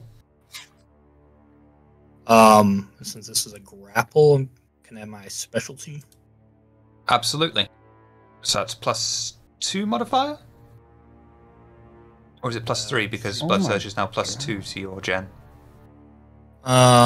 Just because I really want this to work.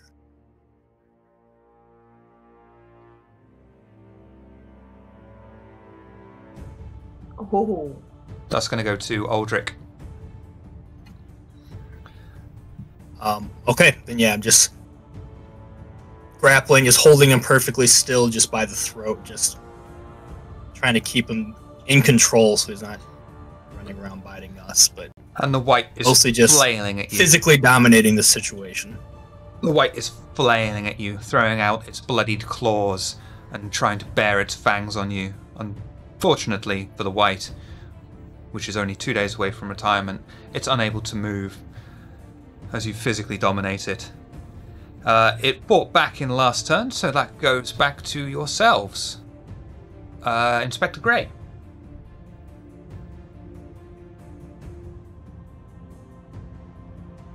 Who is muted? Yes. Inspector Gray will grab another throwing knife, line it up, and deftly throw it at the white. Dexterity, athletics. And the white is unable to dodge. Okay.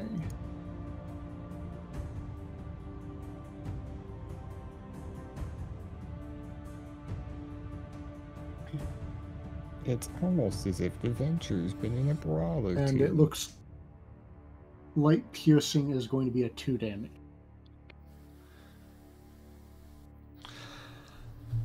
The knife glides through the air before finally impacting inside of the white's eye socket. The white flails around blindly for a brief moment before finally relaxing in Aldrich's grip, lifeless and completely dead.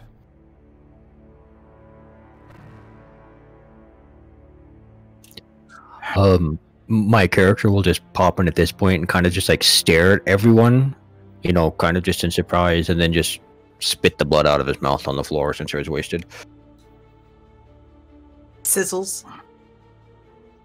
Yeah. I like it when Miss Hart swallows. Okay. So then my character will just step forward to examine the corpse. Aldrich will still just be holding it aloft. And you recognize this at all? First, I will have to say thank you all for being here. And second, I do recognize it. And it answers my question. It clears up my vision. However, it leaves more questions than answers at this point. Thurston. Do you mind elaborating on this? Yes, Yeah. yes. Thurston's poking it with the end of his sword. He's like, what the hell is it? Yes, sorry. I tend to forget sometimes that what I know is not known by everyone. The Thin Bloods are not responsible for the fire earlier. I had seen this white kidnapped, and I did not know if it had been used to start the fire or not. Question is answered, but not the questions I needed answered. This thing was kidnapped? Yes, the Thin Bloods had captured it, but they did not know what to do with it, for they knew the consequences of killing a kindred. I think the lady's question was captured from who?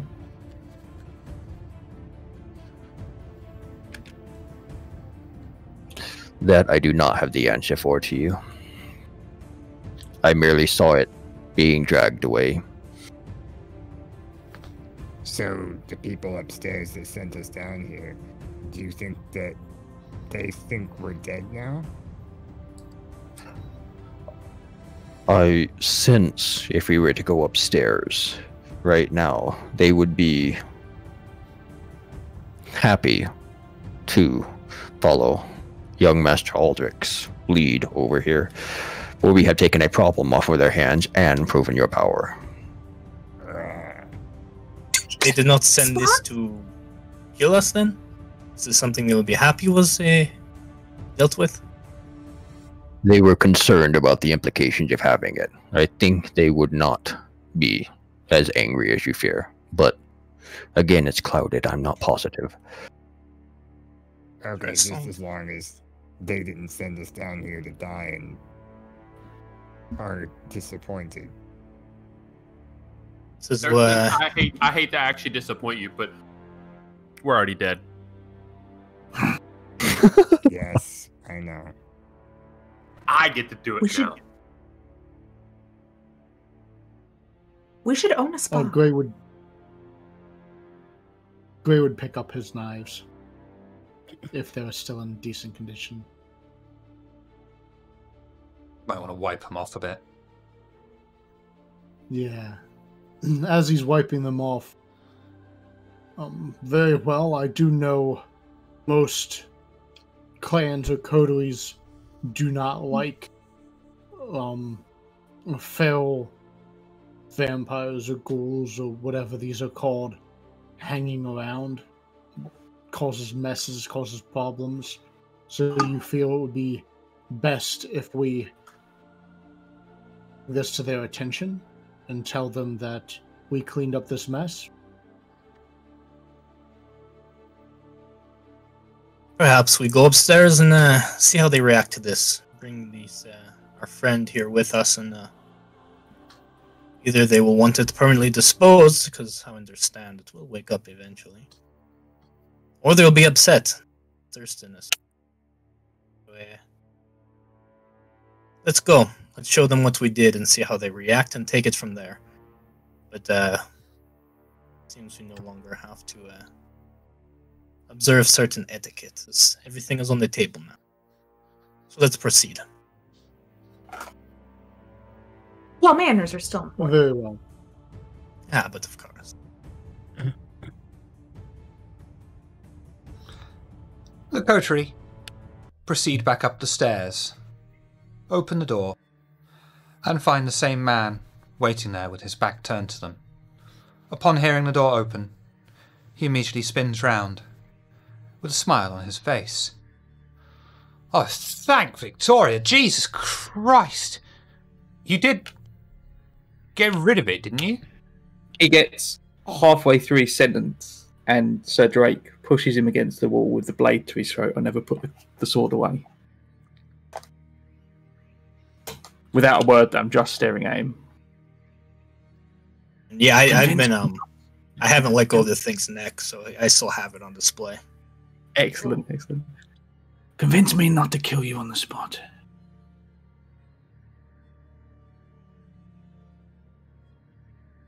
Who would run this place? I point to Aldrich. Yeah. I point to Aldrich. Yeah. I think he runs this place now, don't you? And I let the sword just bite into his neck a little bit. Just a bit, just pushing it in.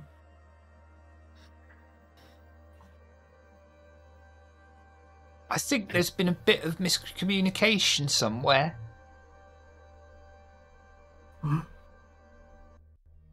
Talk quickly. Well, there's like 7 of you. I can count that on my one hand. I didn't think you lot would have any issue with it, and it's not like we could do anything about it. Now, gentlemen, I think we can solve this problem more democratically if Oh, Jesus Christ, is that what he looks like? Oh, kill me. Christ. that we have our group helped you out and got rid of your problem, and clearly our friend over here, and I point at Aldrich, is well known for being able to run situations like this, so I think it would just be in everybody's benefit if you just let him be in charge. This You place wouldn't is have a problems like dump. Why would one of you want this place? I mean, do you make money? Barely 2 farthings. It's not about the money. Then what is it about? Well, you have your ways of feeding, but it ain't so easy for us. I'm just saying, if you let him be in charge, I think this place could be cleaned up quite a bit. And Why can do I feel try like I'm and persuade him? negotiating with an elephant's arsehole? Can I try and persuade him? Charisma, persuasion. This wouldn't be considered public speaking, right? Actually, yeah, and you get another +1 modifier because of Sir Drake sinking the sword in. 2. Oh yeah. Hey. Yep. That's much better. Yeah, I've not moved. Well, I mean, if you want it, you can have it. But what about the rest of us here? Do we stay? Who's going to No, operate I can, pokers? I can point you in the direction of a place you might find more profitable for what you have been using this place for. That sounds fair. Pull out my copy of the map. I've still got the blade like this. Pull out my copy of the map. Point out the location of the Limey gang. You clear out whoever's there. The spot's yours. You answer to him, And I point to Aldrich again. and as long as he doesn't have any objections about how you're running the place, So what you're saying is... then it's yours. I don't know why I'm going into Captain Sativa.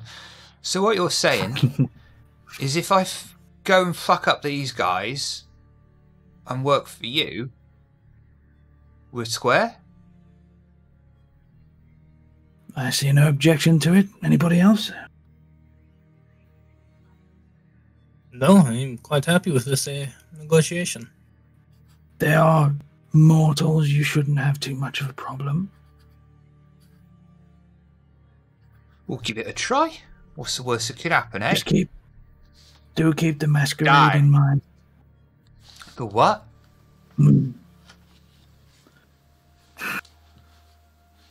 Your nature. You have two options. You either keep it concealed, or you make sure no mortal leaves there alive if you choose not to. Oh, all right. Well, we were pretty much doing that anyway. Then you shouldn't have a problem. And I would just step back and put the sword back in. His hand quickly goes up to his throat. Thank you, merciful sirs. We'll get things together. We'll leave the pokers in the fire though for you, if you know. You fancy a little rummage. Is that what that was? Was that the poker? No. That was an uninvited guest. You lied to us? Yes. Honey, he lied a bit. I think it was less lying and more talking in code. Well, they've said sorry now, and they're going to be good boys. Can my character jump in real quick? Yeah. Yeah, just So step up to Aldrich here, young Master Aldrich. May I have a word with it before we send him off? I think it would be in his interest. Business has been taken care of. And you have your questions, and we also are here. We need to know if this individual's been involved in the other happenings around the city. That was our real purpose for being here. Yes. Okay. So, my character will step up, put its cowled face right in front of it, and just simply ask in a quiet voice, "Where did you get this feral creature? Where did you kidnap it from?" Nowhere, Governor. Walked in here and we panicked. We didn't have no clue what to do, so we just sort of herded it in there and locked the door. We wanted to feed it, honest, we did, but we were hungry ourselves, and I guess we just lost track of time. No one ever came looking, and that's what I thought you was here for. But you know, everything turned out good in the end, didn't it? Wait. It was already here? Well, you walked in like, I don't know, a while ago. What accent am I fucking doing with this? I'll turn and look back at them, and I'll just say there's something more at work here. This is not what I saw. Yeah, we got some girls in the back doing work as well, if that's what you're after. Thank you. I'll step back.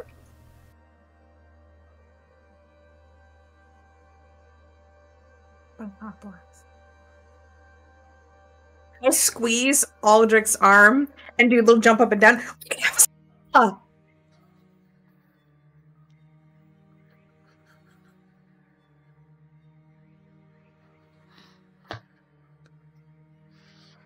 Sorry, cut out a little bit there. You say squeeze arm and what?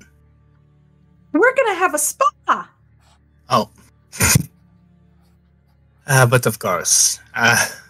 People are quite busy with the other one. Perhaps this seems a much nicer neighborhood. Something you personally could maybe oversee. Whipping it into shape, yes? Oh, that should be interesting. I don't know. That's very working class. No. You will tell the people what to do and how to. You will provide the vision. They will provide the manual labor. Well, then certainly I can do that.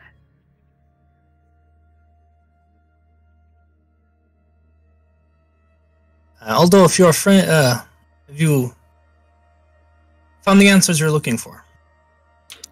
For now, yes, thank you. And my friend, I'm sorry, I did not get your name. If you're going to be working for me, what was it again? Frank. What do you know about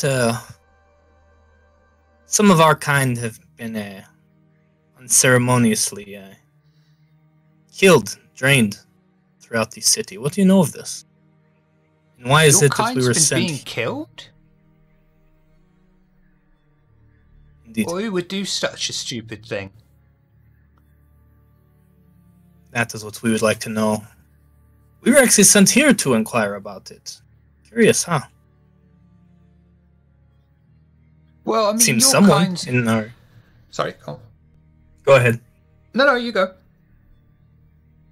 It seems someone in our standing believes you may be involved. And it falls firmly on our shoulders to either absolve you of these crimes or figure out who's behind it. Oh, well, that's just fucking typical. You see, the thing is, right, with your kind, is you're all pretty pompous, and you look down on us as if we're just like some sort of scum. The way that we look down on people who work outside of the city. And so, you never trust us. I can't imagine why. And he sort of like looks over at the body of the white. We ain't done nothing to you. We can't do nothing to you.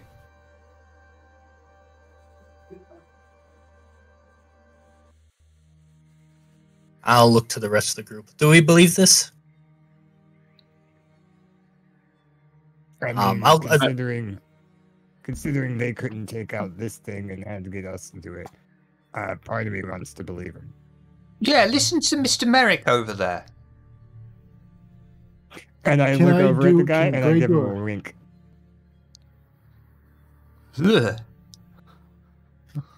Aldrich, is it possible that it's a ploy, though? You know, like me telling you, I'm really stupid, and I'm really not. But you would believe that I'm stupid, and you fell into my trap. You might be onto No something. trap, sir. We really is stupid. Could I do a insight check? Yeah. See if he's being truthful. Do intelligence and insight, please. Insight check. We need the demon from earlier to do all of our roll checks for us. As far as you can tell, he is telling you the truth and not holding anything back. He really is that stupid. It would appear that he's being quite truthful. I don't think these thin bloods are capable of the Amaranth. Here's an Besides, answer from Am. Oh, Did that white just talk? I thought it was dead. doing a ventriloquist thing with it. Hey, that's my gig.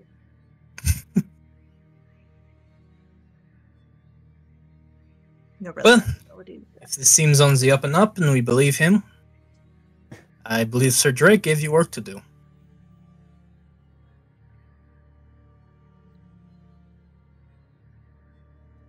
Although, of course, if you're finished. I am. Thank you. As we all file out of this place to go back to, I assume, our carriage, as I pass by Aldrich, I don't stop, but I do one of those little quick curtsies at him, and then I continue on. You know, at first I thought he was doing it to mock me, but he seems to genuinely enjoy it now. Getting quite good.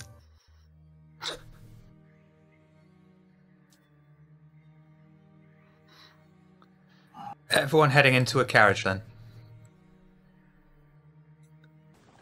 Okay.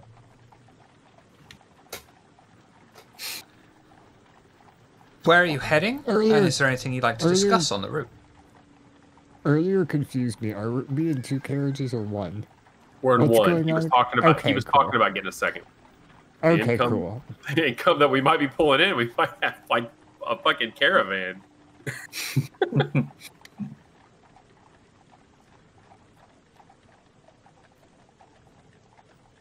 Aldrich? Oui? I know you're probably pretty busy with, controlling all the businesses of the city. But I Apparently. have somebody that might be able to help us. Go on, I'm listening. I have a friend named Peter. He might be able to keep an eye out for one of these during the day for us. This is useful. Tell me more about this Peter. Well, he's about 9 years old. I guess you could call him a retainer. He's just somebody that really likes. Is this a place for a child? Hold He on. had to work here, but he could keep an eye out on it. I have a feeling that Alistair and Thurston have hung out a bit, like, outside of our little get-togethers. Yeah. So Alistair, is this a friend or and then air quotes, friend? That one. Just So he's up here and I point at my head. Just shake my head. If this is something you can do, and he can let you know what happens during the day, and he's willing to help, absolutely. I mean, if Gladly I accept ask him, he might be willing, but it'd be nice. What's if what we he could throw him a wants in little exchange? Money? Money? I don't know. Let him be able to buy food. I like to eat with him sometimes. Sure. Yes, food is very easy to provide. I want to Take this Leaning- Peter and go ahead. leaning close to Alistair. Alistair, is this Peter in the carriage with us right now? I get real close to you. No. Okay. Drake, honey, that's It's kind kind of of what I was shaky. asking. Yeah. That's I kind of he what gets I was real asking. and slumps back again. Okay.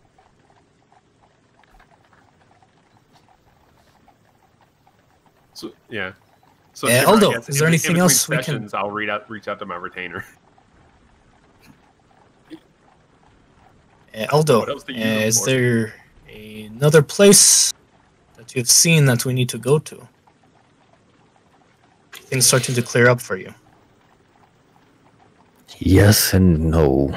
I have only one more thing for you. This particular night, the ignored corpses. I would recommend that you take time to explore them.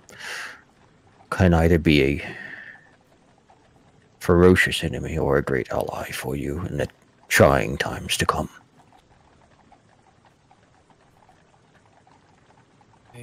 Advice that I will heed. Thank you.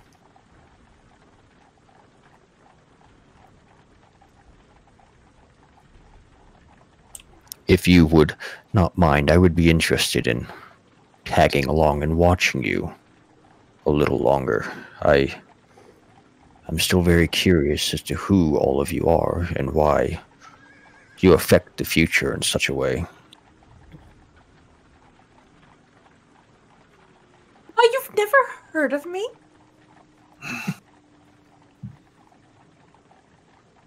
My child, you are still quite young, but it seems you play an important role. Yes, indeed. I see no reason why you cannot join us on a case-by-case basis. And us, I do mean us as a group. There's no need for you to get in our affairs as individuals. Unless anyone here would like to volunteer their time to spend with Aldo outside of official Coterie business. Yes, of course, young Master Aldrich. What are we doing?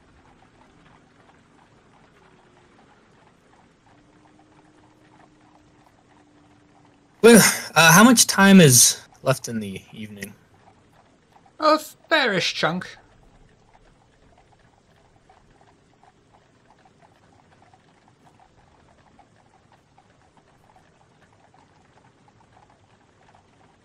Well, we can continue on our list of potential causes for the string of murders. We still have not investigated the Samedi or the former Seneschal. I believe the Samedi was next on our list, last we discussed. We could perhaps pay them a visit this evening. They were at the docks, yes? Yeah, the East End docks in a warehouse. Out of game, the map thing we found, was that the same location that was marked with the red V? Nope. Say no. Correct. It's close, but it's I definitely a remember different location. docks being thrown around. Okay. Yeah, there's about 3 docks in the city, at least. I mean, if we want to continue on the quest of whatever this is sending us on, then we could check out this area marked with the V. That is true too. Perhaps this was our more immediate thing we were given. I think it would probably be best to... We have a map, let's follow it. Especially while we have Geraldo with us. He seems to be involved in all this as well.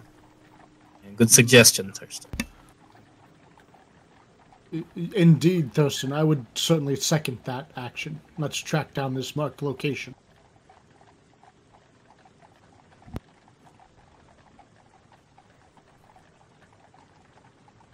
The carriage ride carries on into the East End,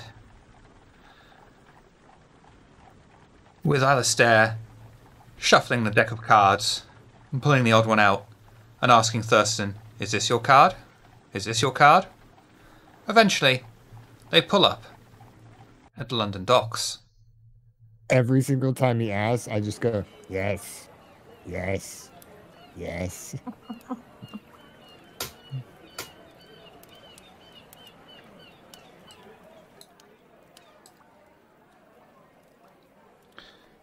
Everyone heading out of the carriage?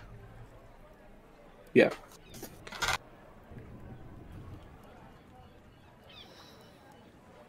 Anything you wish to discuss on your way to the Red V? For Vendetta.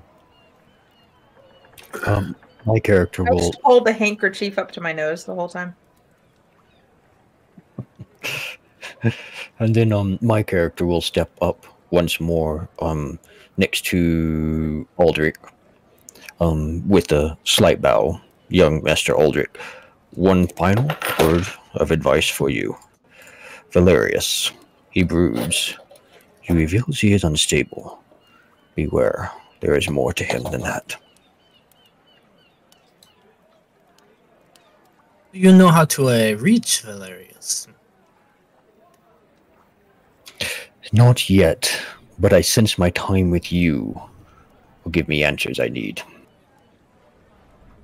This is good. We have been,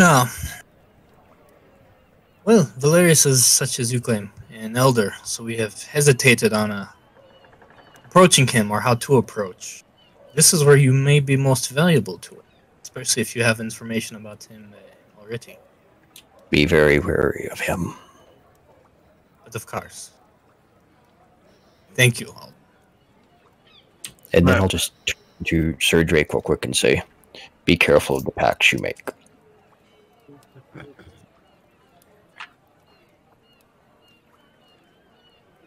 I just narrow my... doesn't say anything. Just narrows his eyes. Walks As over you're next walking towards the direction on the map, a small urchin child with soot stains covering his face and clothes come running up to the coterie, excitedly waving his arms in the air as he runs to them. That's what you wanted, Alistair. Hello, misters and lady. I can show you a dead body for tuppence. Real good one too. Monstrous thing it is. Like something straight out of hell. How much did he say? Oh, Money? Tuppence. With great big pointy teeth like a dog and all wrinkled up like an old apple. Well, my I lady, jump up I jump up and down with thirsting. Can we go see it? I assume Alistair's like super excited, jumping up and down, and I'm just like, I just go, okay, play along, yay, and I'm jumping up and down, but I don't look as enthused. Walk up to Lady Evelyn. Sort of take a deep breath. you smell that, didn't you? No. Adventure, my dear. For a tuppence. The gesture to the kid. It's certainly most curious.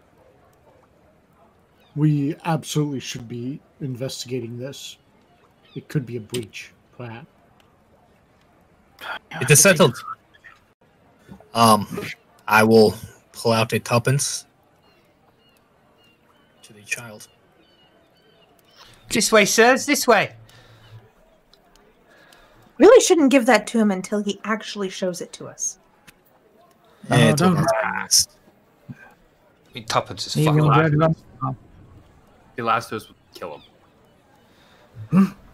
The small, almost innocent child takes Eveline's hand and starts to pull on it with earnest, guiding the group around a nearby corner and into a quiet, cobbled street, soiled with mud and wastewater swimming around. Inside of the fecal matter and straw that cover the poorer areas of the city, there, among a low line of fog and mist that is slowly retreating into the night, lies the dried-out husk of a body dressed in upmarket clothes. The dry skin around his mouth draws back in a gruesome rictus grin, exposing his 4 pointed canines. There it is, you see, I told you! Didn't I tell you? I will look. Hey, when did you discover this? Only just found it about half hour ago, sir. You're the Just first you? Has people anyone I've else managed seen to this? convince to see it. No, just you, sir, just you. Isn't it great? But now that I've shown it to someone else, I can say it's famous. That is true. Unfortunately, you won't remember any of that. I'm going to rearrange some memories of his. Yep. Nice. That's completely free because it's an unexpected mortal. Unexpected, you know. Unprepared mortal. Unsuspecting. I don't get hungry. I shouldn't be taunting roll 20. So yes, I will just essentially rearrange his memory to where he it's been a rather uneventful evening. Found no body. He never talked to us. He did find a tuppence piece that seemed to have slipped out of someone's coin purse, though. So that's all he remembers from the night. It's been a good night because of it. Yeah. The child And stares specifically, he would remember there was some police activity in this area, so it's probably best to avoid it. The child stares up at you, glass-eyed. A little bit of drool appears in the corner of his mouth. Moments later, closes his jaw and runs off down the street. Alright, now that the kid's gone, Great. I assume we're not going to get anything. Actually, Inspector, before I go with my idea, would you like to inspect the body? Because I have an idea after that. Indeed, good sir, I would. Inspector Gray would inspect the body. Do intelligence and investigation for me, please. Sure thing.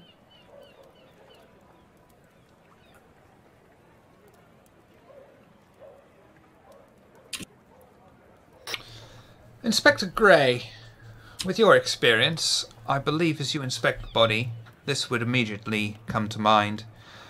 Due to the nature of the man's clothing, it should be easy for you to assume he was not local to this poor area of the city. That means that the body that was found here was killed elsewhere and dumped here on purpose.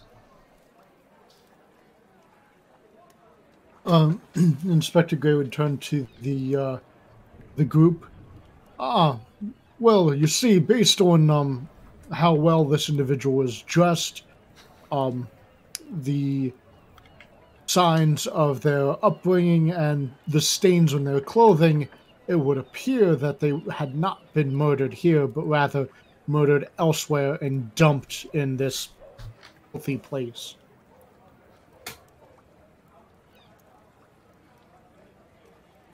Is that what your police school tell you? Yes, that's thanks to the academy. Wonderful.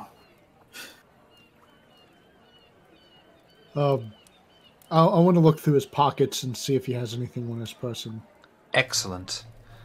I'm gonna do that. Intelligence and investigation with a +1 modifier from Eveline, also dusting him up and down. Eveline's also looking for okay. jewelry and valuables. Like a fucking crow. Sorry, like a magpie. Does Sir Drake notice her looking for jewellery and valuables? How discreet are you being? Necessarily.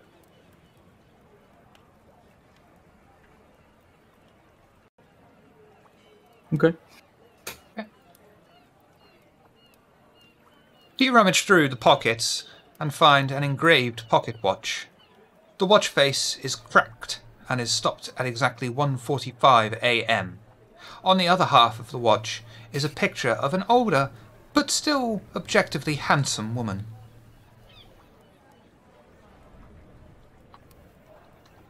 Most interesting. Well, gentlemen, lady, I believe we do have ourselves a time of death, unless he made a habit of carrying a broken pocket watch around.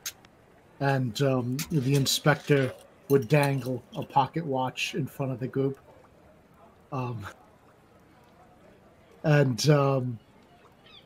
He's got props. So, yes, it would appear shortly after 1 a.m. is when our victim was killed. And here is an interesting photo. Perhaps tracking her down will give us more information. Now, Shiv, question. Does this look like a... Is this a dead vampire or a torpored vampire? Because I'm assuming torpored, but... Why don't you do wits and awareness for me and I'll tell you? Oh, thank you, because that's my better role.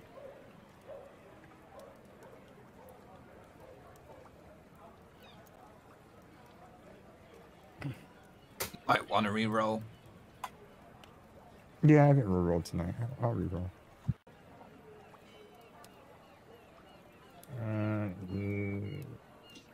Oh yeah, okay. Excellent. Thurston inspects the body and finds it incredibly dried out.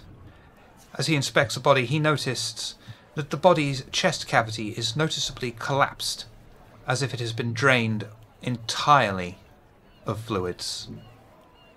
Gotcha. Okay. Well, there goes my idea.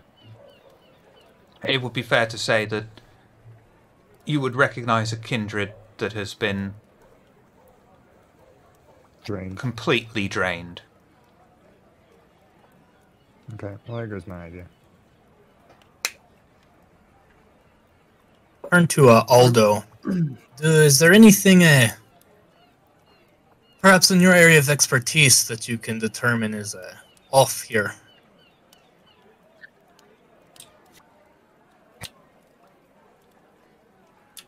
Not yet, but perhaps. Inspector Gray, may I borrow one of your fancy knives? The inspector would hand Aldo one of his knives. Thank you. So, I walk up to the corpse and kneel down before it and cut off, vampire, cut off its finger, and then return the blade. Thank you, good sir. Then I pull from beneath my robe a vial of liquid, which I then drink. And then, Shiv, can I use the see the future here? Mm-hmm.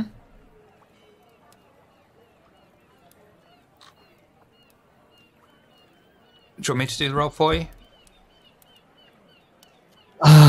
Just one more time, please. Thank you.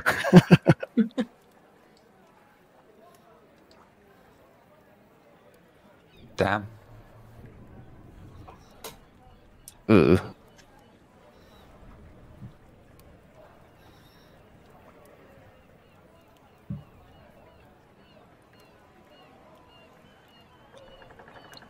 Aldo concentrates and focuses his vitae, willing himself through various planes of existence, and is able to see one possible future, with the Coterie stood in front of a god, being admonished and decapitated one by one.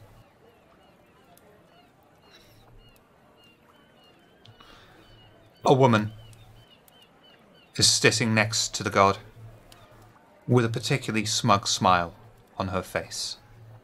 I've also increased your hunger by 1 for the messy critical. Thank you. Is that it for that? Yes. Okay, so my character stumbles back a little bit and then looks at everybody. You have now stepped onto very dangerous grounds. Your decision here will set you on a path of no return. The future I have foreseen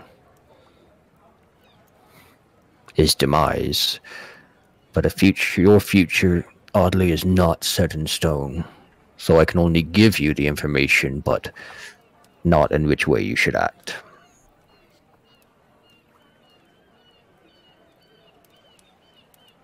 Seems they're on the right path then.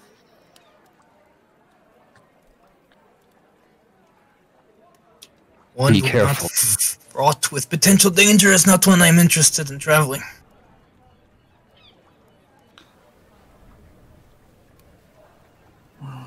My character just kind of Knowing- looks at Aldrich and nods approvingly.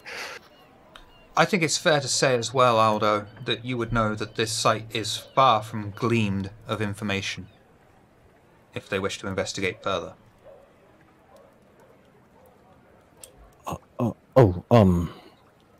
I think I interrupted someone, though. Was someone going to say something, and then I'll pop back in? Oh, yeah, knowing one's future certainly is problematic. If we didn't have things to do, important matters to attend to, having knowledge such as that would embolden one to just stay in their haven and never leave, where it's safe.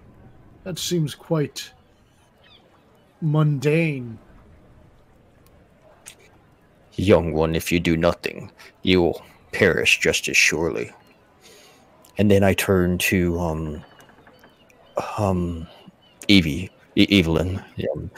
There is more here than meets the eye. You might be able to help.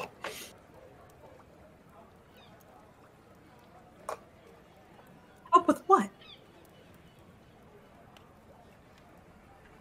This Did site is. spot the rock earlier. Perhaps there's something the rest of us are not seeing here.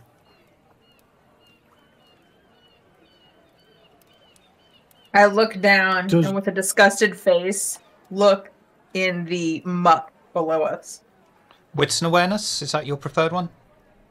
Investigation. Intelligence investigation, please.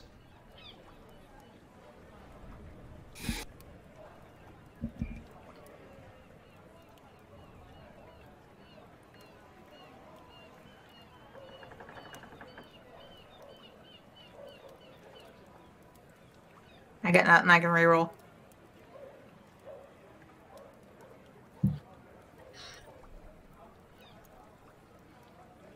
Oh, fuck it. Would No, you like success at cost? Sure, because I might get a cost no matter what. Yeah. Oh, there you go. RJ's giving you a reroll. Okay. I forgot I don't have to. Would you like success at cost? You tried, RJ. So at least I'll have the beast this time. Thank you, RJ.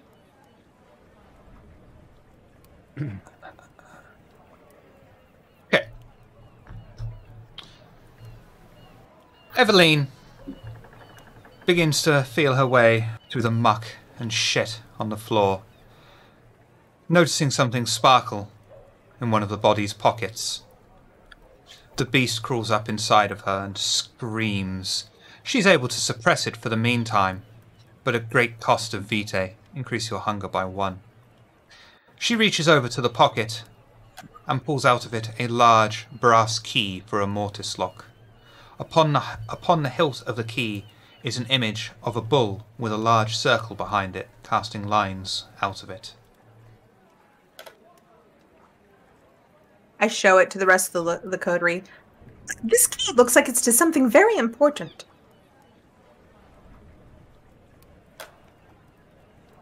Would my character know with his academics and occult what it would be, Shiv? Do academics and occult. Do you want me to roll academics and occult for you? You can't roll those two. Well, I can't really. Yeah, I can't really. But I would roll intelligence and occult for you. Intelligent. I'm going to have to brush up with you afterwards how to do that. Can you roll it for me this time? Certainly. Certainly, so.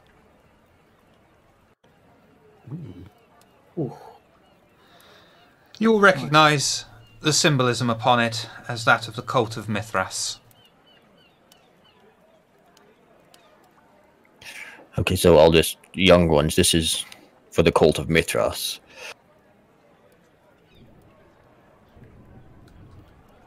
Well, of course it is. Mithras is our...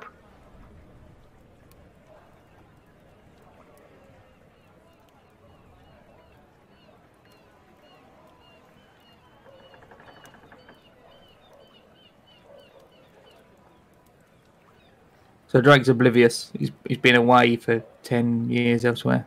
So Does anybody want to fill me in? How much would we know just being London Kindred about this? I'm assuming we all know. He is extremely ancient, and his authority is absolute over not just the city of London, but the entire country of Britain. That's about where it would end. So as a cult-like thing, I mean, as London Kindred, are we all technically like under Mithras? Or is like that the next level of worship that The you cult may or may is not? a secret organization that is that one step closer to literally worshipping Mithras. It's not something any of you would have knowledge of. So we recognize him as our leader, but Yeah. none of us here worship him on that level, or know that other people Correct. worship him on that level. Okay. Yeah, I mean, yes, Mithras is we all know who this is. You say cult of Mithras, is that just... I'm not sure what that is referring to exactement. Is that... is there something I'm missing out on?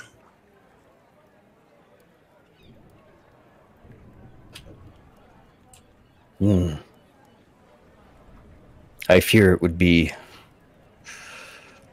not in your best interests for me to say more at this point.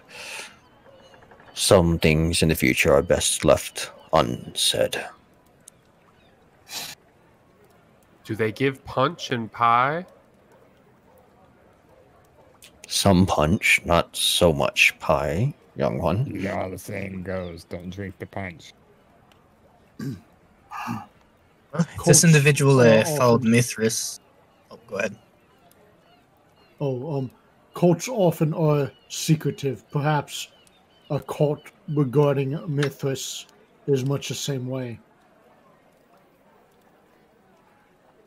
This individual worshipped Mithras. Killed. That means the ones pulling our strings would probably be most interested in. Which means we now have to be most interested in this. This is a coincidence that he was killed, or if he was killed because of this.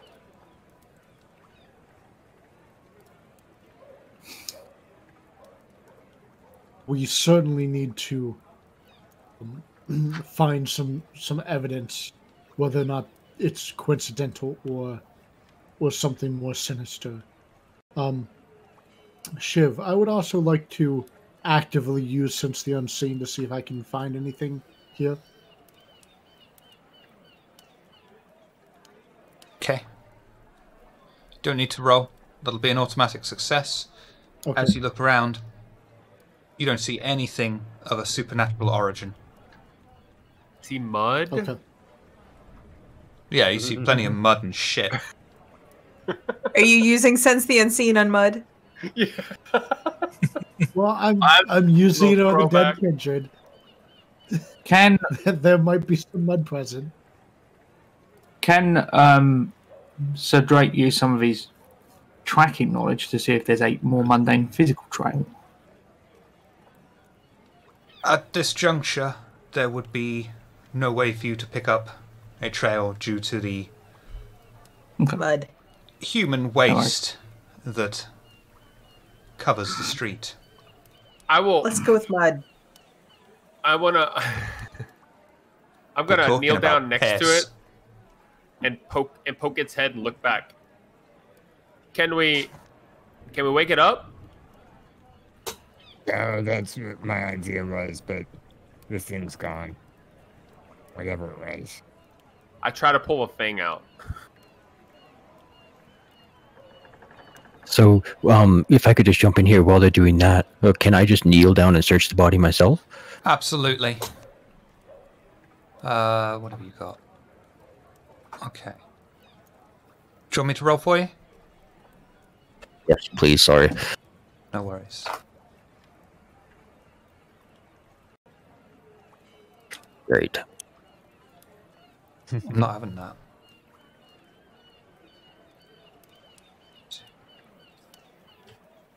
Rerolling too.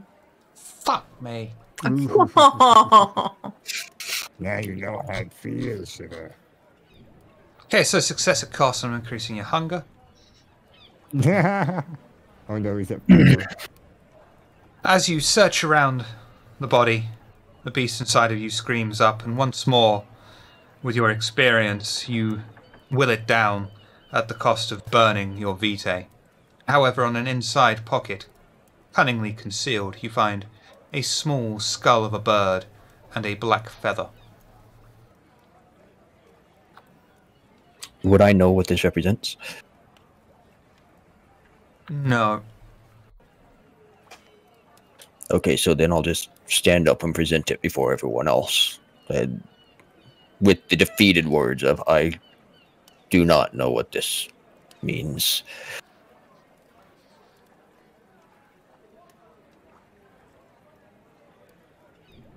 Nothing but bad omens. You could say Polly never got his cracker.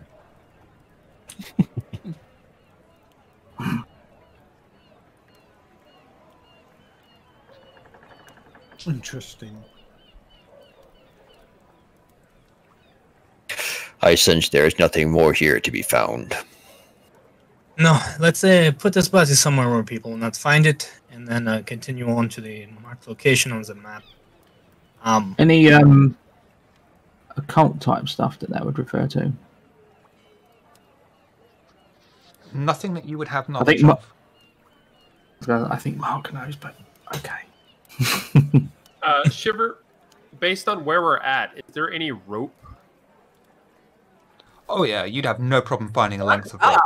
So then I would find something heavy, tie it to one end of the rope, tie the other end to the corpse, and push it off the side of the thing. So I would sink. try to, as I see you gathering something, I am going to put him in the carriage. Have an idea on maybe how to identify him later. So this way he's not found, and maybe I can get more information.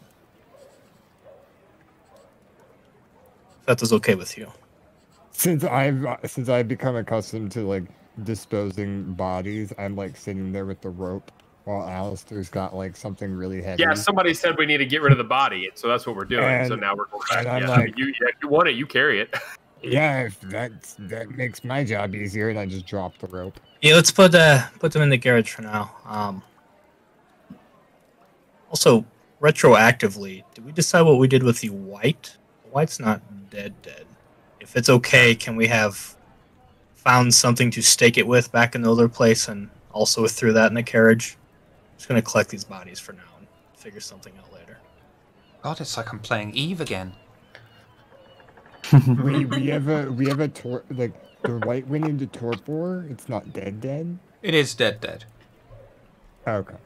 Oh, I thought to kill it, you have to decapitate it or burn it, or... And none of us drained it. Technically, you can't, like, beat a kindred into death. I'm a bit easier on, because the white's quite ferocious, and if I kept bringing it back up, they'd get really pissed off at me, so I just let them kill it. Jerry keeps throwing them at us. That works too. I would still... So I wouldn't even bother staking it then if it's dead. And just... Sorry, I'm definitely going to have to get another carriage now, because apparently I need one to follow us around for corpse collection. But if that is okay to say that I'd toss the two. Absolutely, yeah. It's Okay. not a problem. I will add this to it.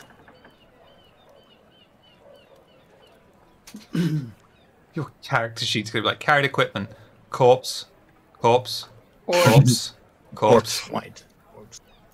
Really nice horse carriage, corpse. Yes, Yeah. Fanciest hers. That secondary carriage will certainly come in handy with the corpses we're collecting and the other Coterie members to guard them, certainly.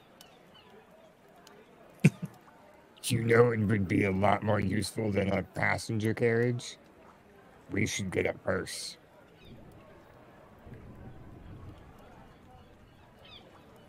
I'm sure they Pardon make the good pun, hearse. but I will not be caught dead in a hearse. Alright. Yeah, can't beat that.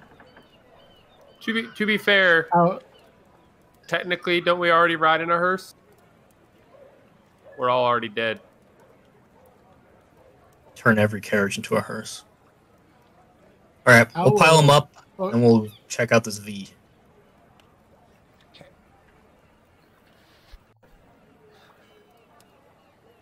You search around the docks, precisely at the location marked for V. Strangely, you find a small shack, completely undisturbed. It's almost as if mortals don't even notice it.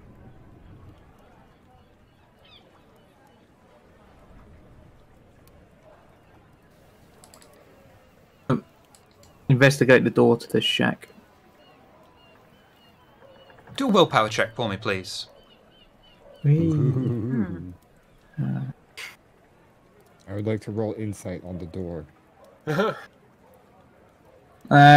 Without breaking anything here, do I get to add my fortitude to this? Nope. Unswable my... No, you say? Nope. Okay.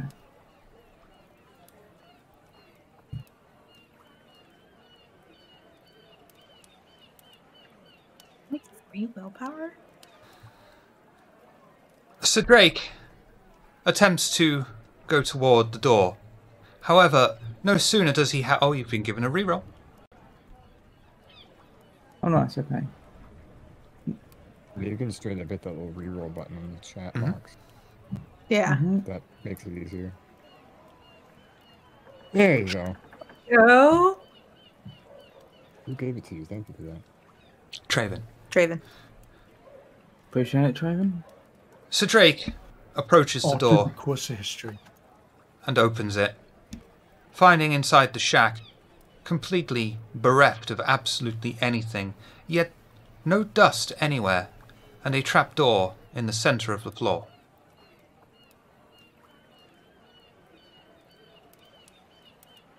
Well, that's not foreboding. Do any of us have to roll willpower if we approach Yep. along? Okay. I'll do that then. I can't Yeah, I would let them follow. have all the fun. Nope. I'll follow. Thurston and Alistair attempt to approach the shack also.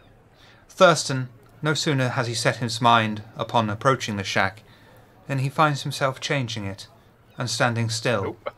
All thought of approaching the shack leaves his mind. Alistair has no issue whatsoever and follows Sir Drake into the shack. So do we go down?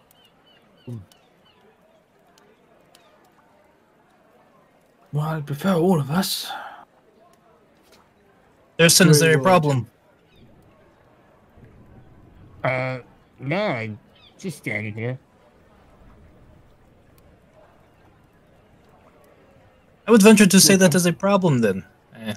Please, let us proceed. And, So, Go so Shiver, just all the thoughts of wanting to go in disappear. So it's as if I never had them in the first place. Mm-hmm. Okay. So as soon as he says that, I'm like, all right, and I attempt to go in the building again. Aldrich. Thurston, willpower check, please. And Gray's gonna try too. I got a 1 though. And if I'm on Aldrich's arm, I will be going. And Eveline, willpower check.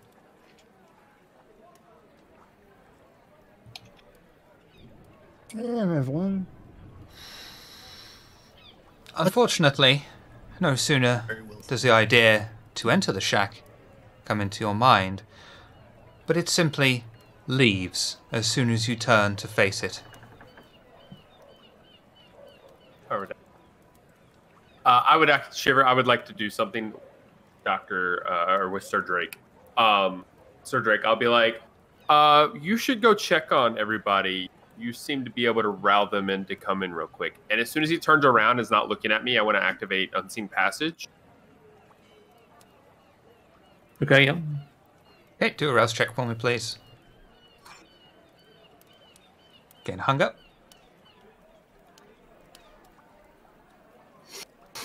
And then I want him to hear. I will try to open that hatch in the middle of the room.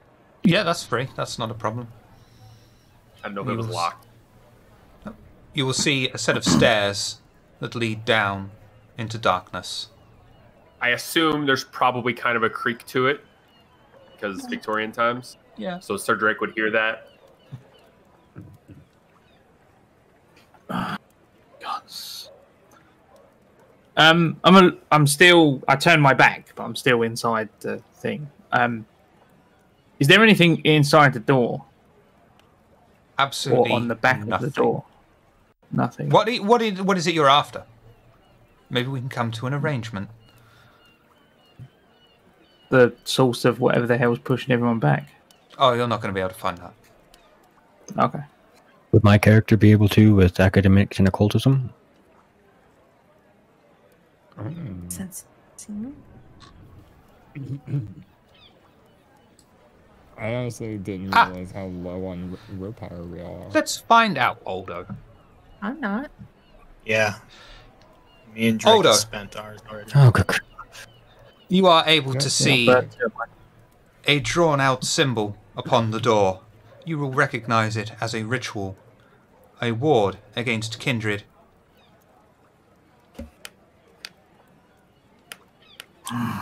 So, right after Aldrich says that, I'll just speak up from the background because I stayed back and just I haven't entered quite yet, and just so this building I recognize it as a ward against Kindred, which is obvious at this point, but I am not quite sure as to the origins right now. I think it might be safer to employ the help of someone else, or at least study this before we venture in. What?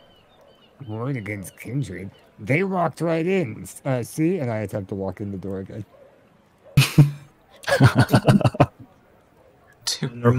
Remember why we were trying to get in this place. There we go. My character just whispers in the background, babysitting. Can we like Eh. erase it? Wash There it way off? you can remove this. Yeah. Drake's going to try and pull the door off its hinges from the inside. Oh, I like that. Strength and strength Oh, for me, no. please. Strength and strength, yeah? Yes, please. Don't be suspicious. Don't be suspicious. Yeah. Oh, that's beautiful. Do it. My character just reaches out his hand as if to stop him. Oh, no. Sir Drake No. grips the wooden Stop. door, rips it off its hinges, and holds it underneath his arm. He's the new Xavier. I'll go down I'm the a- stairs. Whatever shiver. Because I can't see the ward on it, so I'm going to look over to Aldo. Which side's it on? I'm just Outside. kind of... I'm just kind of standing there, just staring at him with my hand floating in midair. It's on the outside. I guess we can move the door over here. I'll go first. And I'm going to take the door with me, going first down the step or wherever, pointing it outwards like a shield. I would be in front of you. Yeah, but I don't know that. You just opened the door and I can't see you. So. You might trip into me. You've already overpowered the ward anyway, Alistair, so that's no problem for you. Okay. Yeah, but now he's got No, I thought bullshit. I thought he was walking down the trap door stairs. Oh, that's it certainly means one way to take care of a door or a ward. Not subtle, so let's Ray make will haste follow. now. Use our Yeah, and I lost weapons track of against us. Alistair, so we should probably find him. Do I hear this? Yeah, I think it's fair to say you'd be able to at least hear enough to make out what they were saying, the gist of it. I whisper loudly, "I'm down here. Follow me." Okay, yep, that's exactly what I figured. And I continued, I walked down the stairs. But follow Alistair, I suppose, in front of the rest of the group, pointing the ward out in the direction I'm walking, like a shield. The group walk along a damp, long underground tunnel. Eventually, they find an opening. Whittling away on the wrong character sheet. Behind a wooden desk is a wiry, athletic man with red hair. He has a short and trimmed neat beard. His clothing is erratic, to say the least, probably even offensive to Eveline. He doesn't even acknowledge the presence of the Kindred standing in the entranceway to his workshop. Can I activate Silence of Death while I'm already in Unseen Passage? So. Yeah. If I activate that, how close can I get to him to see what he's doing?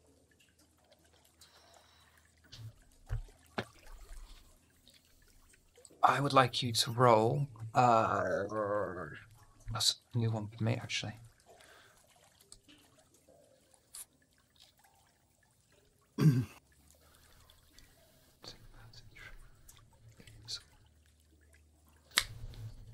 Obfuscate and resolve.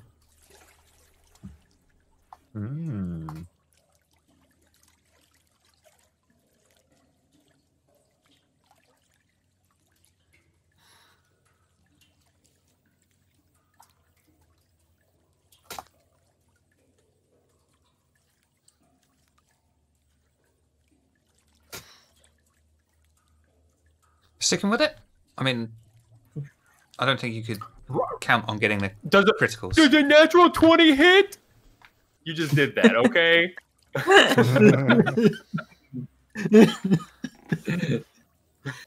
The man 4 zeros. stops his work. Yeah. And looks straight at where Alistair is standing. Stop fucking around. Like a chameleon, I will drop Unseen Passage, and I'm just frozen like this. I don't move. And tell your contemporaries to approach as well. Gigs up, guys. We've been found. It's okay.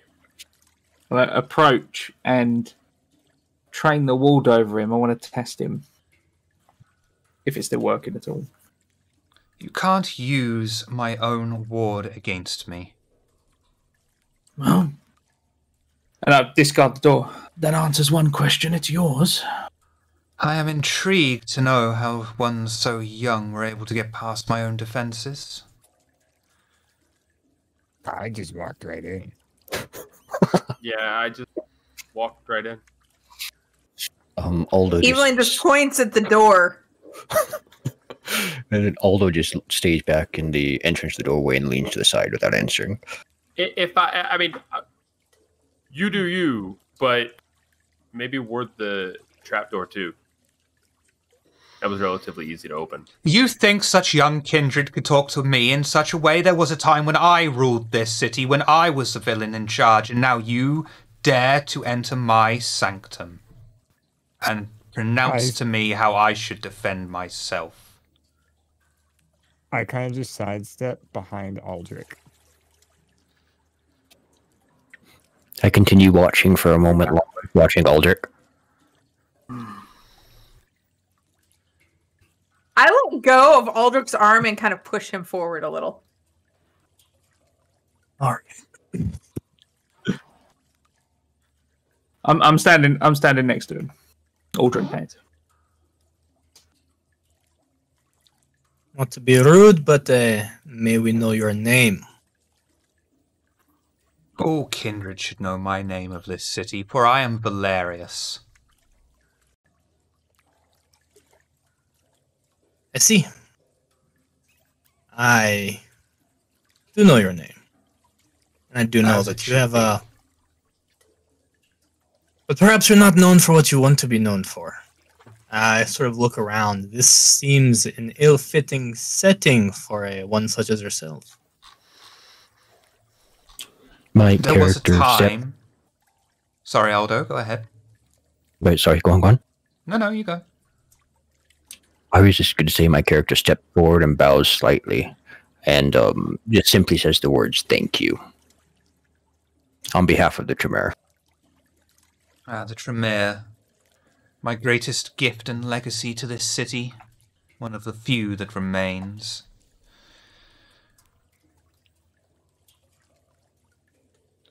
So, why have you invaded my sanctum? There are those in the city who believe you may be causing problems. See, there have been a kindred who have met gruesome fates. This is no easy task, of course, but for one as powerful as yourself, perhaps there have been certain of our kind who have trespassed, gotten in your way, or met your ire for one reason or another. Would this be correct? I can think of at least 6 right now. While they're talking, is the only thing in here just that table or desk? I mean, he was working in a book. What are you after? I just wanted to survey the surroundings. It is a dump. I don't It is want a complete squalor. There is a single candle by which he works, a quill, and his particularly large book. Gotcha. Thank you. One would assume you still want to hold to the tenets of the masquerade, no? It is one of the few things that protect us, yes. Well, perhaps you should be made aware then that there was a masquerade violation lying in the middle of the street very near here. Then perhaps the prince should be dealing with that.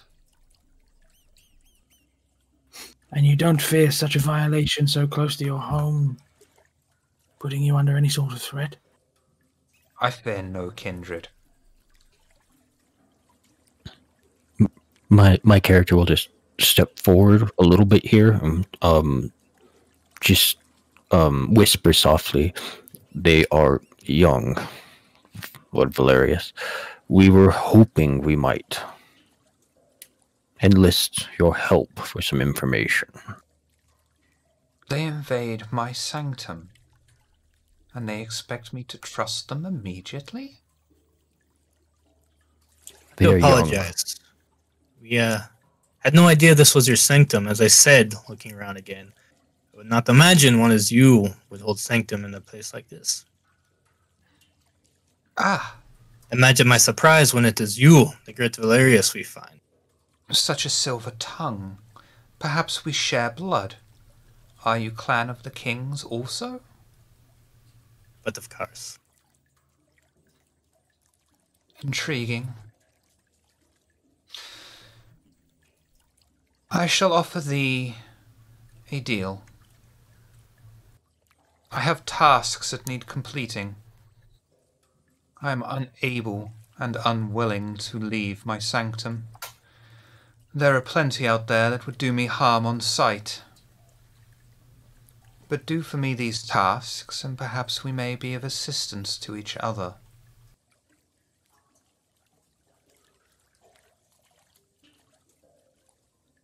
Go on. Everyone wants to put us to work.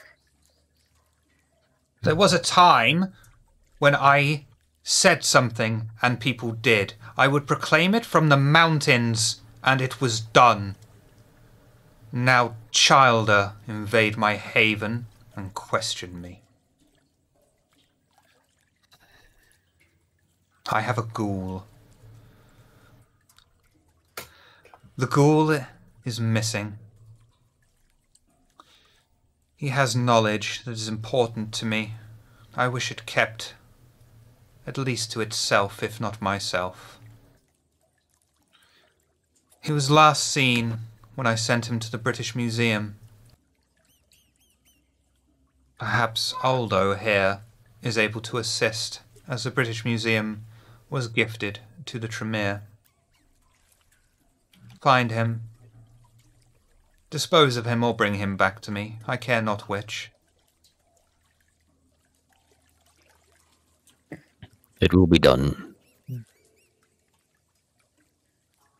And Valerius,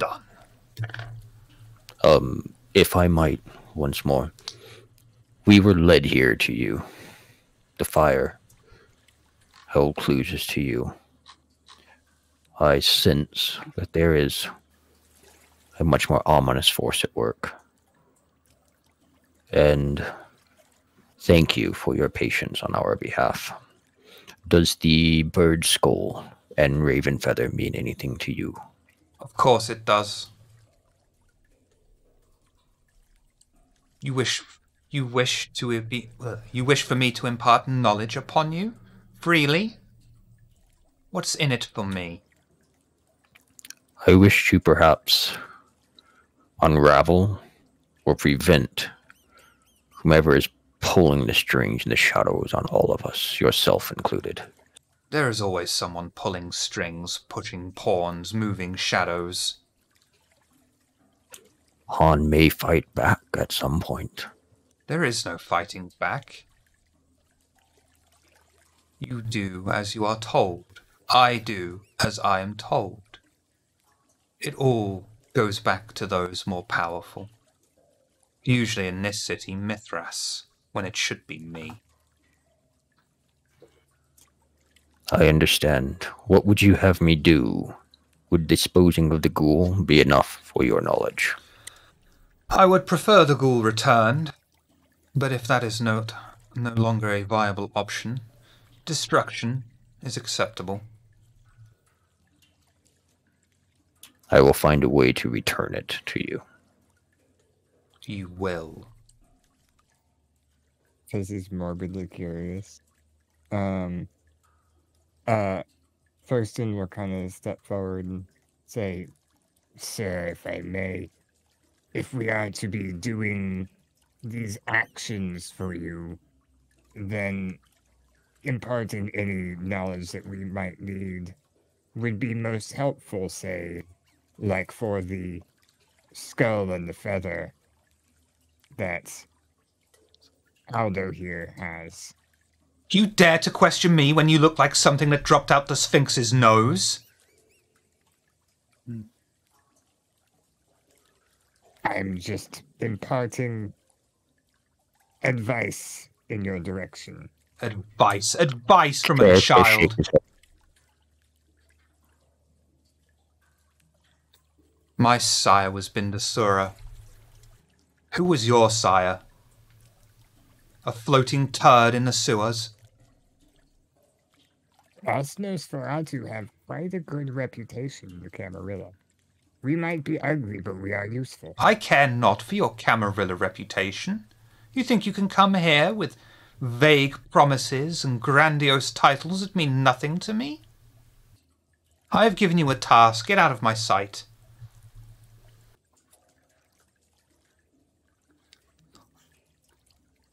Let's see for your They would, hospitality. Go ahead. We'll bow and leave. Again, I bow once more and say thank you again on behalf of the Chimera. And take the fucking door with you. Pick the door up, and on the way out, I was carrying like a notebook with me. I just scribble Valerian's name in it before putting it back in my inside coat pocket.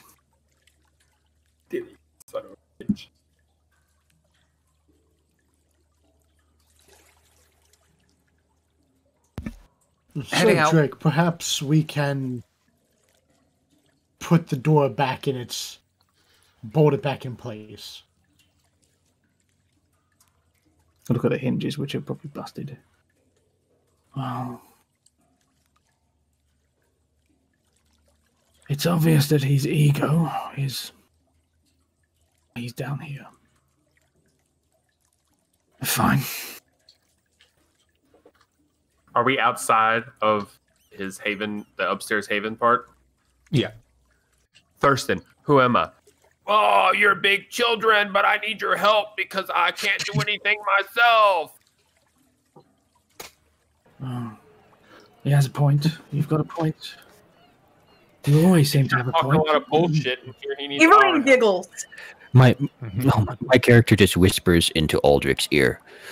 You yourself are even true. If he hears of this, you know what will happen. True. I am a venture on the rise. He is a wrench who has fallen from a great type. But you seem interested in helping him lift himself from the muck. Suppose he's the one who helped your clan. What little I gathered. Literally. Need new skirts.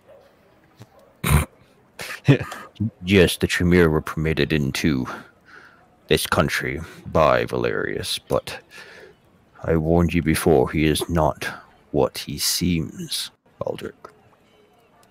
You did warn me. But you seemed quite, I assume, like myself, you were displaying proper etiquette. Do you have his best intentions in mind in the end of all this? Just as yourself, my intentions are my own, but I think it is safe to say we all wish to survive right now. And with age, you will come to understand the necessity of etiquette, especially before old blood. Just making sure if we are to work together to do this simple task, as he said for him, that our motivations are aligned. I'm not doing this. I'm doing this for, as you said, self-serving, and of course to get every drop of information from the school possible. He made the mistake of letting us know that the ghoul holds important information. That will be my payment. Young Mr. Aldrich. He did not make a mistake. Please, be careful. And this will not be as simple as it seems. I don't doubt that, though. You saw his condition. You saw where he is at. He is not above making mistakes. I imagined quite a string of them led him to where he is now. We saw what he wanted us to see. I would not be surprised if he was the one who led us here this night, but I am not yet sure. That is an interesting observation. You may be correct. Either way, the ghoul. I am interested to know what it knows. It certainly would make him look less suspicious to frame himself. Who would frame themselves? And then I just turned to Thurston real quick. And Thurston, you're beautiful. Don't worry. I know. Thank you. I whisper in his ear, I told you. And most importantly, I think we can cross him off a list of suspects. I tend to believe he is stuck down there. Or else, I mean, maybe he's not. Of course, everything could be a ruse. Many things are. But he doesn't seem the type that can be out and about killing Kindred in the street.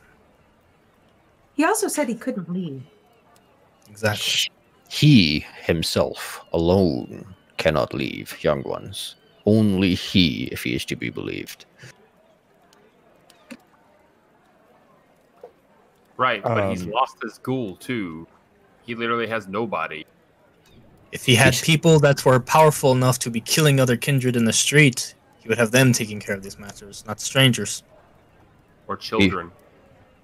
Ventru are known for their tests. Be careful what you do at this school. Always. At this juncture, I'd like to say that dawn is swiftly approaching, and so is the start of the day. Before everybody departs, I would wait until Aldrich and Evelyn are away, because they probably wouldn't want, and probably, Inspector Gray. Aldrich? Oldo? No, sorry. Oldo, thank you. Looking I for was names in blanking on Oldo his wrong name. places. Yep. It's Oldo. And I would just say, I would make sure that in this city that the Nosferatu are shown a bit more respect in the future, and I kind of straighten my tattered and torn upper echelon clothes, and I kind of stand up a little straighter. I'm like, I'm gonna make them all realize that the Nosferatu are useful. I can count the Ventrue I've met on one hand and the Nosferatu I've ever met on the other. And I can tell you now the Nosferatu were always more useful.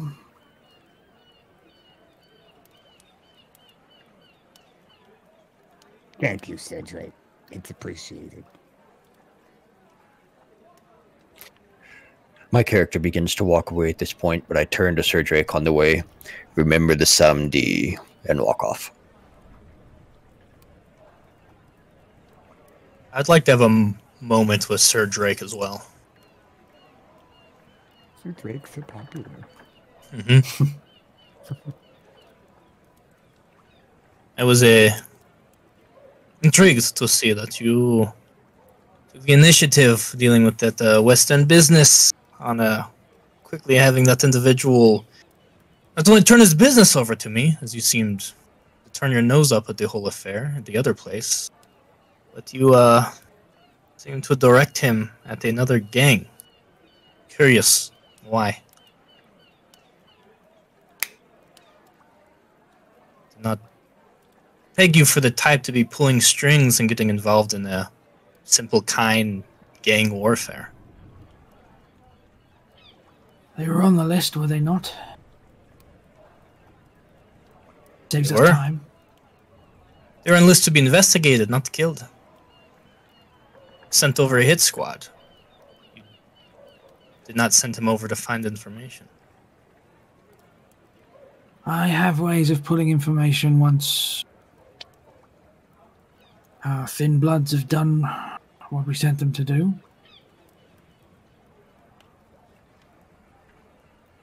Very well. Satisfies me. I agree with what you did as well. I was just curious. Didn't it seem your style? Glancing at, I assume you have some sort of sword or gun or something nearby on your person. Yeah, katana's at his hip the whole time. Yeah.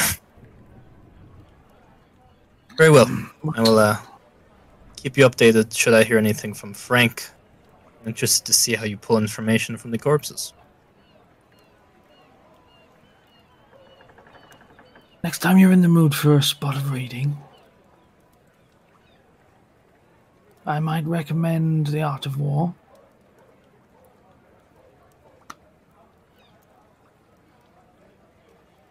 Only enter a battle that you already know you can win.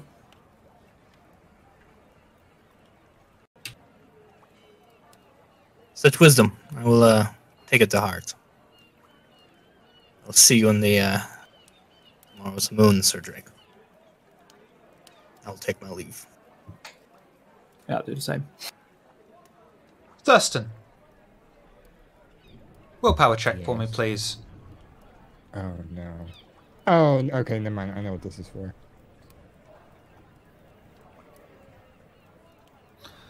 You're sleeping in the demonic house in front of the painting. Yep. Eveline, willpower check, please.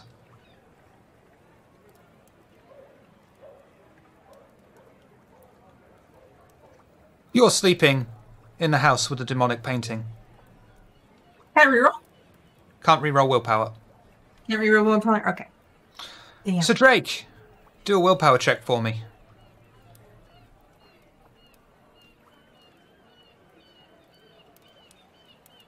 You look at the painting too?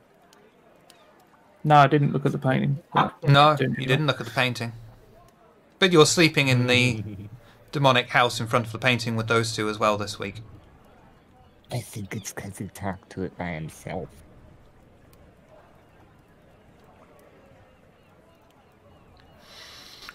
Everyone else may retire to their respective havens. And I think that's it for us for this week. We'll be back next week. Alistair, who are you? Where can we find you? What do you do? I'm Tina. I'm here normally. And are you doing a Bloodlines playthrough this week? Yes. Yeah. Almost like 98% positive, yes. Excellent. Aldrich, Bully from Table Goth, our very special guest. Where can we find you and what do you do? When you're not muted. I think you're muted. Yeah. I actually said a nice thing, so I won't be repeating that. Makes sense why I was muted. I could be found here playing this game once a week, which I'm loving. Thank you again. Go to Table Goth, go to our YouTube. We have Vampire as well as other games there. As well as if you want to learn how to play this game. So it's some people new to the game in the chat. We do how-to videos for running it and playing it and understanding all these wacky rules. So yeah, check that out. Eveline, Ms. Hearts, who are you? Where can we find you? What do you do? I am Ms. Hearts everywhere. You can find me sometimes streaming on my channel on Twitch. You can find me twittering on Twitter. You can find me on Tuesday nights on the Base Radio with I Want My 80s show. And you can find me doing my day job, graphic design and promotional products, at gibopromo.com. Thurston, Nitro Typat, who are you? Where can we find you? I'm Nitro Typat. I play games here whenever we have them, because I am very free. But you can also find me on Twitter. I post cute animals and memes. And on Friday, I'll let him elaborate more, but I'm going to be hanging out with Mark again over on his channel. Inspector Grey, Moscavian, who are you? Where can we find you? 20 years ago. I'm again, you can find me playing this game and in the Discord. Short and sweet. Mark! So handsome in the hat. Mark of Boulette Club. Where can we find you and what do you do, sir? I'm here every Wednesday going forward, so I'm going to be ripping off more doors and being rude to people I shouldn't be. And then Fridays, we run sort of genre-bending D&D on my own channel. That's twitch.tv/The Boulette Club. And Nitro alluded to it earlier, we're having him on as a guest this coming week on Friday. Also, Sunday... I don't think I told you this actually. Sunday, we're going to be running a one-shot of Aurora's upcoming Cyberpunk game. Yes. With, I think. Oh, you're all fucking interested now, but when I was like that, you were all like. You don't do it. Just for Thursday.